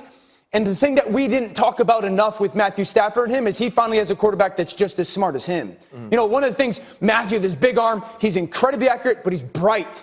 And we're watching it kind of play itself out on the field. I agree. They're the best football team, or the team in football right now, and Matthew Stafford's the MVP, and that's the reason why. Matthew Stafford MVP talk, Maz, and that's from Dan Orlovsky, that's from Ryan Clark, that's from Rex Ryan. And we know Dan O is his buddy. Sure, but that's I mean, all right. I trust it. Brother, 27 of 38, 343 yards, 4 touchdowns, no interceptions. And Deshaun Jackson looks like a young man again. Yeah, hits it for 75 yards. He hasn't lost a step. No, he hasn't. And that's, that deep threat that you always talk about. And they're going to be tough to beat. I mean, Sony Michel on the ground yesterday. He looked great. Cooper Kupp, 3.5 yards I think carry. Cooper Kupp's my favorite receiver. Yeah, look, he finds a way. Somehow, some way, he finds a way to get open and catches the foot. Number 9 to number 10. That's a lot. Everything near him. But, yeah, I mean. And then Aaron Donald on the other side. You got 9 on the offense. You got 99 on the defense. Yeah, I don't know how you go about, and there's, do you root for Matthew Stafford? Sure, why not? Of course I am. I mean, it's clearly, was he part of the problem in Detroit? Sure, I think you're. No, he wasn't. When you put that Lions uniform on, it becomes who you are, and then when you take it off, man. Can you imagine if Calvin Johnson hadn't played here? No. And if Matthew Stafford hadn't got drafted here? Well, you could talk about that with any NFL player, really. I mean, but you come here, and I won't bring Barry up because that was a hell of a Lions team back then. Mm-hmm. I know they weren't great when they drafted him. They became really, really good. That team in the 90s went to the playoffs as much or more than any other team, including the Cowboys. Yeah. And you heard Pat Summerall and John Madden way back when saying, these are the team of the 90s coming up. And, it didn't work out for Detroit, but it sure worked out for Dallas. These are the teams of the 90s. Of the 90s. And it's just mind-boggling. And I said it always. And I think all Lion fans say it. If Matthew Stafford wasn't here, what he could have done elsewhere. Yeah. And I truly mean that. Remarkable. Because you come here, you're coming into a pit of despair. It's a fact. It's a pit of despair. It's gross. Yeah.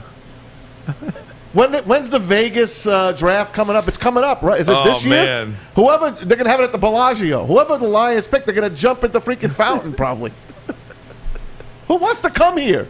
Well, I'll tell you. You want to come here to not get your full contract when you're a Hall of Famer? You want to come here to just continue to lose and be berated and get knocked down and get your body broken up? Whatever. It's a sad Monday around here, isn't it? It's the truth, man. It is. It's the truth. It's our Monday. It's Blue Monday. It's an everyday occurrence. If we win a game or two here and there, we're still going to look back and say, look at this. You know, that's really it. You know, I was thinking about that too. Because, that's our life. Well, it's just like, what does it matter whether you'll win a game or not? Don't. Like, what's it? Like each week is this isolated incident almost. It's like this isolated week to week.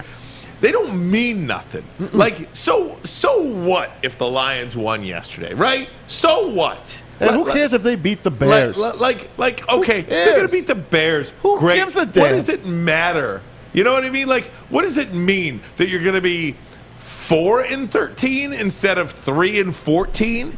You know, like, what if you win 2 games in a row? Oh, great! So you're going to be 5-12 instead of 4-13. I mean, your ceiling this year, the absolute best you can do is 6 wins. No, maybe. No, I'm just saying best. No, best case scenario. Not even close. Not even close. No. 6 wins. Not even close. You can't even win 6 games. Listen, I feel sorry for one person, and I feel sorry for Dan Campbell because I don't feel sorry for him. I do because I really believe he is a terrific football coach, a good man. And they're going to ruin him, too. He's already been lionized. He did it to himself yesterday. Yeah, he's been lionized.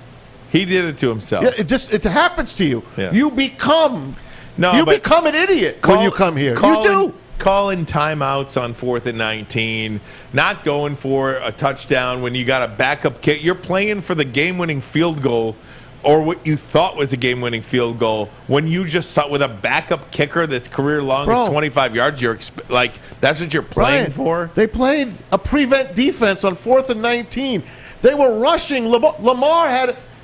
Bring that up again. Bring up that 4th down and 19. Find it. Look how much. Count how long he has in the pocket. Just count how long Lamar Jackson. Look. 1 cup of coffee. 2, cup of coffee. 3 cup seconds. Of coffee. More than that, even. How does it get behind Will Harris? Will Harris is clueless. What is he playing? What are you looking at, Will Harris? Wasn't there a timeout there, too? Didn't you look at a timeout? Here we go. Here we go. And my goodness. Well, what are you going to do? Hey, there's a Monday Night Football game today. We'll take a look at that, Maz. And the Mannings. And we can go around the NFL still. We haven't given away a couple of other games, too, that we'll talk about. All right, we'll do that next. Armani and Edwards brailing out. Today he'll be back. Tomorrow, Maz in for him, but Maz is really here for himself because you just are. It's Blue Monday. Yeah. Where else would I be? We'll be right back. Woodward Sports Network. Okay, you thirsty little spin goblins. I want you to pedal into the next dimension. Spin it! Spin! Spin! Uh-oh! Carmen's falling behind. Let's give her the hiss of shame. Spin! Spin! Spin till you bleed! Don't ride the bike of shame. Come to Planet Fitness and find your own lane with tons of equipment, free fitness training, and no hissing. Join today for just $10 a month. Hey, gang, by now you know Levels in Centerline is open. Get there right now. Get 10% off your order by just mentioning Woodward Sports. Whether you're in the store or on the app, make sure you mention Woodward Sports for your 10% off. Everything from T Grizzlies gas to D-Max special strain and edibles. All on sale right now at Levels. Download the Enjoy Levels app today and start saving. Hey guys, I want to let you know as well that we will be out at O'Toole's in Royal Oak. We'll do that this Sunday. Lions road game, Lions at the Bears. We're going to be there with our teammates from 101 WRIF for the DraftKings Rock and Roll pregame show. Jade and everybody out from Riff will be there 11 to 1. out at O'Toole's Food in Royal specials, Oak. drink specials, the Cuervo girls Giveaways. will be there. Kennedy will be there. Come on out and see Kennedy. Absolutely. And then immediately after the game, right at the 2-minute warning, Stick and Anson will be live from the brass rail. They do a fun job. They do a great job. In downtown Detroit. That'll be starting live at the 2-minute warning of every game. Brass rail, downtown Detroit. So here's how it sounded yesterday. Here's Stick and Anson on the post-game show yesterday at the brass rail. 18, he could beat us here 19-17. 60, or the city of Detroit will celebrate. Is that 64 or 66? 66-yard attempt. No way. No way. Get the hell out of here, Justin Tucker. Get the hell out of here. You know, this is the kind of stuff that happens to the Lions. Bro. No way. No way. No way. This is the kind of stuff that happens to the Lions. And he nailed it. No way. I told you. Oh, he's short. Oh, it hit the bar. Oh, did it hit the bar? Oh my God, it went over. Oh no. Oh my God.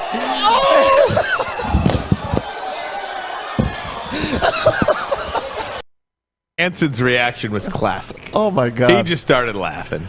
He called it, though. He said this was the kind of stuff that happens to the Lions. Hey, you know what? I was sitting next to my wife on the couch, and I chuckled. I'm like, we're going to lose. Yeah. We're going to lose. And Stick was like me. That was the way Stick was the way I was when the Cowboys and Lions played that playoff game, and they stole that game from us. I wanted to get that referee so bad. I wanted to meet him in the parking lot. No, Dean Blandino and playing in the Cowboy van. But no, the guy that called that game, and it's out of my memory right now, but we'll find him. Don't worry. You're dead. You're dead to me. We don't wish ill will upon him at all. It's but just that's what being a Lion fan is all about. Only. There you go. So join those guys every Lions game for the post game at the Brass Rail in downtown Detroit. Right, no doubt. Great pizza. Continuing on around the NFL, the Jacksonville Jaguars, man. Look, that team might not win a game this year. You know what? They played hard. I want to go to a guy that I was going to use this for my video clips, but let's bring up Jamal Agnew. I'll talk about it. Jamal Agnew used to be a Detroit Lion. Phenomenal special teams player. Yesterday, the great Gus Johnson on the call. Matt Prater lining up for a 68-yard field goal. What was with all these long field goal tries? Right. Watch what Jamal Agnew does with the pigskin. And short. Agnew brings it out of the end zone. Agnew still running. Agnew down the sideline. Agnew. Touchdown, Jacksonville! 109 yards! Incredible!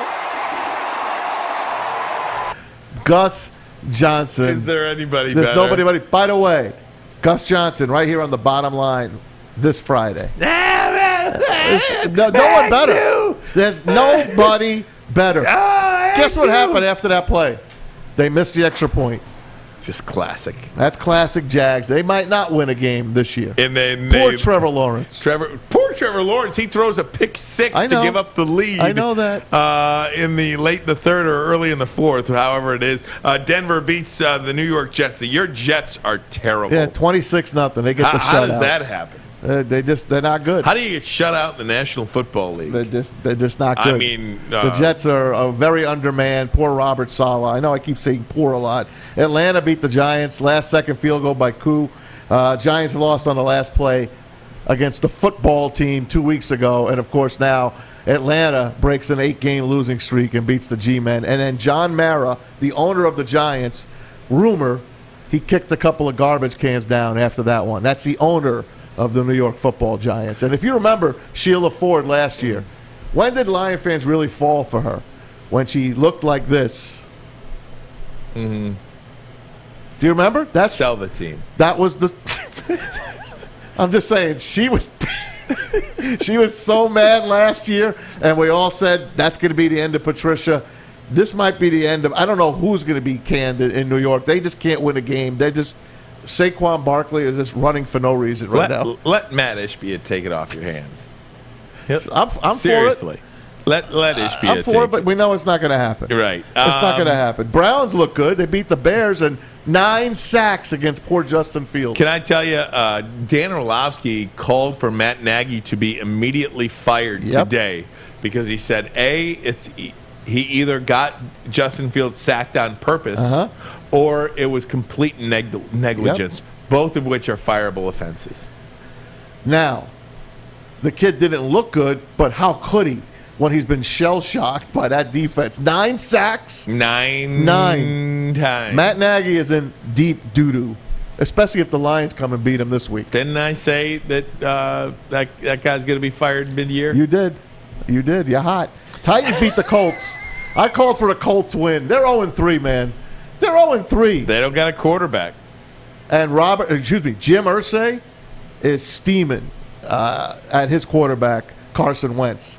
Not only does he have 2 sprained ankles. Most Carson Wentz thing ever. But he's not vaccinated either. So that's what he's really mad about. He's like, my quarterback has got 2 bad ankles and he's not vaccinated. Why does he care if he's vaccinated? I don't know. I'm just saying what he says. This is what Jim Irsay, this is what the word on the street is that Jim Irsay has said. So not a good thing right now in Indianapolis. Kansas City has lost 2 in a row, bro. Yeah. What happened to your Chiefs? I didn't. I mean, look, I didn't. Everyone has them in the Super Bowl. Yeah, I don't think there's a person here that hasn't picked the Chiefs to represent the American Conference. Yeah, no, I remember that. The Chiefs, they'll get it right. Andy Reid, by the way, had to go to the hospital for dehydration after that game. I do think. You think he had a bad nacho or something? No, I mean, I don't know. This stuff's so stressful, man. It is. This stuff is so stressful on these coaches. Bengals beat the Steelers. Who doesn't look good right now? By the way, Jamar Chase caught 2 touchdown passes from Joe Burrow in that game. And after the game, he's got 4. Jamar Chase said the Steelers quit at the end of that game. Wow. Can you believe that? Jamar Chase said that? Yeah. He said the Steelers quit in that football game. He felt them quit. I mean, whether that's accurate or not. I don't think they did, but if they did, Mike Tomlin will be getting on them. That don't happen in a Mike Tomlin team. I can't see that happening. But I mean, how could a rookie open his mouth like that? I'm sorry, not. It wasn't Chase. It was Tyler Boyd. Okay, it was Tyler Boyd. More of a. He veteran. said the Steelers gave up late in that. Wow. Roethlisberger looks finished. That's what I was going to say to you. When it, and that was kind of what I was talking about with Aaron Rodgers last week with the Lions after that Week 1. Now I couldn't have been more wrong about that, but. When it goes south, it's a nosedive for these quarterbacks. And, I mean, would you be shocked if Ben Roethlisberger hung it up and just said, retired right now, and they just went to Mason Rudolph or whatever the case may be, went right to Mason Rudolph? Because Ben Roethlisberger looks about as bad a quarterback as there is in the National Football League right now, Maz. I don't know what they're going to do in Pittsburgh. It's horrible. And you have Mason Rudolph as your backup quarterback. Yeah. They're in big trouble. Yeah. In the Steel City. There'll be a new champion there. Cleveland's going to win that division. Yeah. Cincinnati will probably be second. You like the Bengals. I did. I really like Joe Burrow. I like what they put together there. I mean, do they have an offensive line to, compete for a division championship? No, but I do like them this year. I do. I think they're going to be really a tough out for a lot of teams. And here they sit 2-1. And we're laughing. We didn't laugh. We said, hey, they should have taken Penei Sewell and left, what's his name for us? 4 touchdowns in 3 games. 4 touchdowns. He's got more touchdowns than the entire rookie class does right now. Jamar Chase does. And they're looking good. There's your combo that Braylon talked about. Yep. Remember, you need your combo. Got to have a 1-2 punch in the NFL. 1-2 punch. There it is. Who's Jared Goff throwing to? Quintez Cephas. Where was he yesterday? I don't think I heard his name. Absent. The Raiders look good still. They beat Miami in overtime. Something was fishy about that in yesterday. the beginning. They didn't cover the spread. No. But 31-28, they get a late field goal in overtime as time expired, and the Vikings beat Seattle. Vikings came back. They could be 3-0. Yeah, they could be, but they're not. They're 1-2. Coulda, woulda, shoulda. and then the Lions play them in 2 weeks. So we'll see what the Lions can do here coming up at the Bears. Matt Nagy, by the way, said all 3 quarterbacks for the Bears have a chance at starting this week. Even the Super Bowl hero, the Super Bowl hero that hasn't even sniffed anything. Nick Foles. Nick Foles is just collecting a check. What's that tell you? Yesterday, you saw him mouth the words to Andy Dalton. Look, this offense is not working. They caught him on the sideline saying that, yes. Oh. Matt Nagy's finished. Yeah, done. The Lions will win this week. Yeah, I wouldn't doubt it. We'll see. Probably not. Yeah.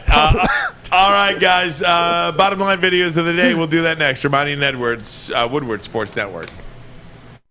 Welcome to the Call Sam Chopper Shop, where you can win a custom-built chopper while helping our veterans at the same time. Watch as the Bad Pig Custom team turns this bike into a one-of-a-kind classic chopper. And when it's finished, we'll be donating the bike to Volunteers of America Michigan to raffle off in support of our vets. A great cause to give back to those who've given so much. Watch for Call Sam Chopper Shop episodes on our social media channels and get your raffle ticket today at callsam.com/. Make sure you download the Woodward Sports app in the App Store and the Google Play Store today. Take Woodward Sports with you wherever you go and listen live on your phone or mobile device. Hey gang, it's Maz for BetQL. Want to get an advantage on your sports book? Of course you do. You need to download the app, BetQL, the only app you'll need to make smart bets. You already know it. The best bet computer model scans over 350,000 unique bets per year and gives you the best bet recommendation and also gives you the reasoning behind you picking it. Behind their platform, they got all the data and analytics you would ever need to make your own betting research purpose. Head to the App Store or Google Play Store right now. Download BetQL or head online. Try.betql.co/WSN to get started. Don't forget to enter the discount code WSN at payment checkout for 25% off any of their subscription offerings. Don't miss your chance to beat the sportsbook this football season with BetQL. A good day with the book there, didn't you, Maz? Yeah, had a good day yesterday. Very good. And Saturday. Picked a couple against the spread, which was good. I like the underdogs on Saturday, and you hit it on the head. A lot of college upsets. Anybody could beat anybody, so hop on board. Tonight, Michigan, you got Monday Night Football, Eagles and Cowboys. What do you like there? You got a prediction? I like the Cowboys to win. Pain. I like the Cowboys to win and cover the spread as well. A lot of people are hinging on your pick here, Maz. Dak Prescott will get it done tonight on national TV. What is the spread? What's the number? I don't know, maybe a field goal Doesn't or so. even Adam, matter. What's the spread, Adam, tonight? 3.5. Yeah. They'll cover that spread easy. You like it. I love the Cowboys There's tonight. I think Ezekiel Elliott will run wild tonight. You think it's the kiss of death? So the Eagles go for their first win in Dallas since 2017 when they visit the Cowboys. Cowboys have won their last 3 home games versus Philadelphia, averaging 34 points a game. Wow, man. There you go. How about that? So you look for some dominance there. I love Dallas tonight. I really do. Yeah.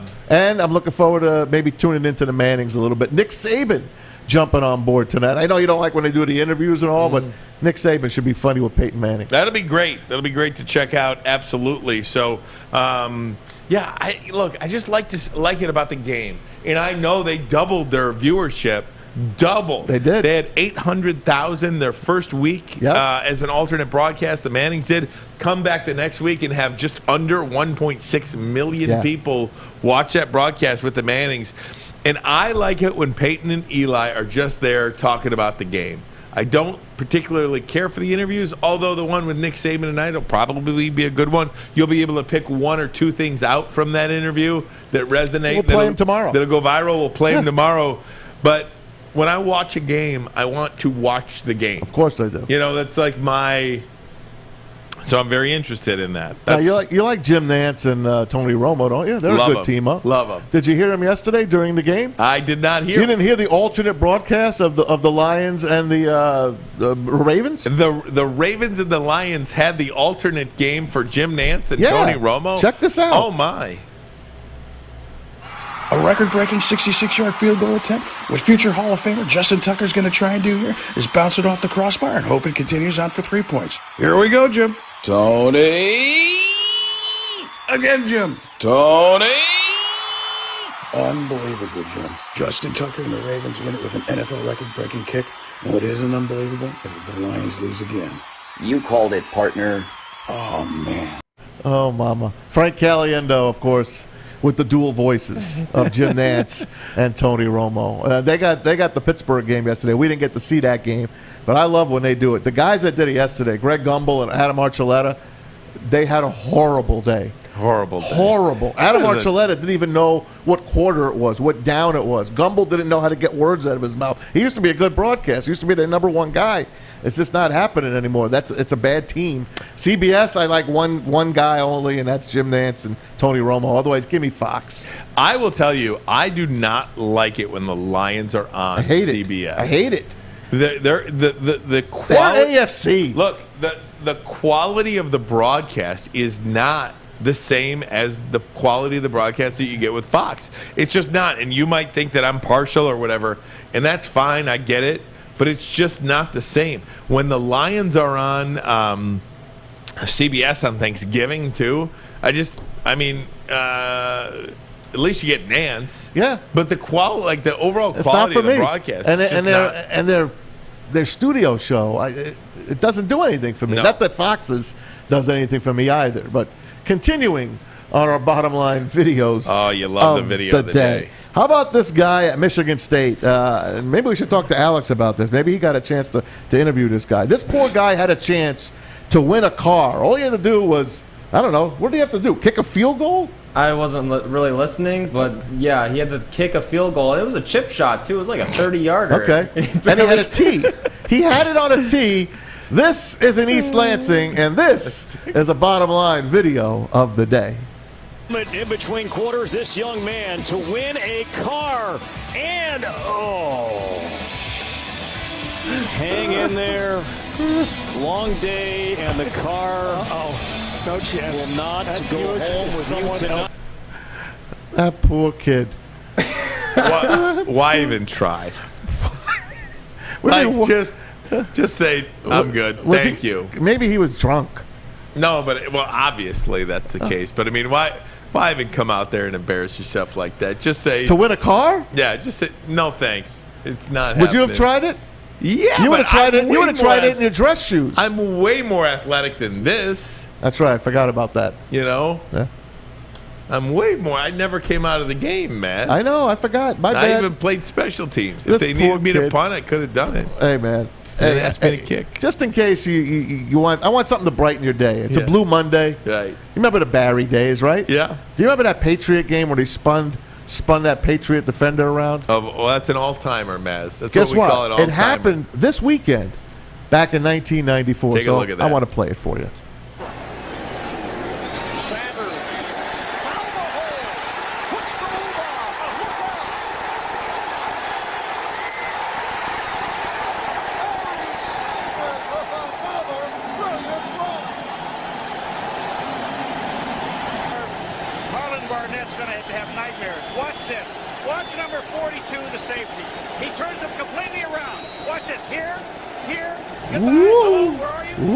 That's your boy Harlan Barnett too, man. Paul McGuire calling him out. Yeah. Marv Albert, yes. Look at Barry Sanders. Good old Harlan Barnett, man. Do you think as a defender, as the opposing player, Harlan Barnett probably has never done anything in his playing career that would net him a mention years later, decades later. Do you think he likes being that guy or no? Of course not. No. How about Tony Casillas in that playoff game against Dallas? Do you remember Barry did that to him? He looked this way. Oh, yeah. And Barry was standing right there. Yeah, he was standing right there, and Barry ran right by him. Crazy. Anyway, last night during the Packer game, of course, I'm keeping my one eye on the Yankees-Red Sox, my other eye on the Packers and San Francisco. So let's go to the Yankees and Red Sox game last night. We're in the 8th inning. Giancarlo Stanton up to bat. Stanton is homered again!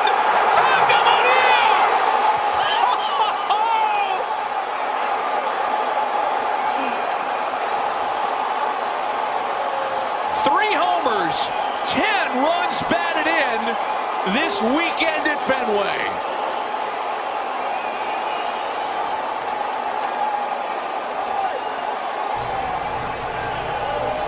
How about that? Your boy Giancarlo. I love Matty V, too. Matt Vasgersian. He's pretty good. Santa Maria. I always liked him. Hey, by the way, your guy Miguel Cabrera just hit his last at-bat at Comerica Park this year. And he just hit a double. Double number 597. 3 to go. 3 to go before he reaches that milestone of 600 doubles and in his 500 career. home runs. Only Just 4 got- players Right. have done that. Taken out of the game for a Congratulations. pinch runner, 8-2. The White Sox lead the Tigers. This is the makeup date Correct. from last week. I know- Early in this game, the Tigers had no interest in playing defense. Yeah. They were like, it looked like the Bad News Bears. Yeah, so Doesn't Tigers, they're wrapping up the schedule. Maz, this has been a great day out of you today. Thanks, man. I think we helped each other get through the day. Of course. So it's all good. Hopefully, everybody out there watching on YouTube and Twitter. We got taken down on YouTube again. Too many clips. I guess. Maybe we should do less clips. I guess. And just more of you and I, or more Braylon and I, and more talking, less clips. I guess so. Those NFL copyright infringement situations. Perhaps. We'll do it. All right, gang. Hey, we really appreciate you guys for watching, for listening. Tell a friend about us as we continue to grow here on Woodward Sports. I'm Ryan. He's Tom. Braylon will be back tomorrow. For everybody here, for Fish, for Alex, we say so long. We'll see you tomorrow afternoon. Tomorrow afternoon. Yeah. Goodbye. Bye. He's trying a 63-yard field goal. Not only will if Tom Dempsey hits this one, he's got a very slight wind at his back, he'll set a National Football League record in addition to winning the game.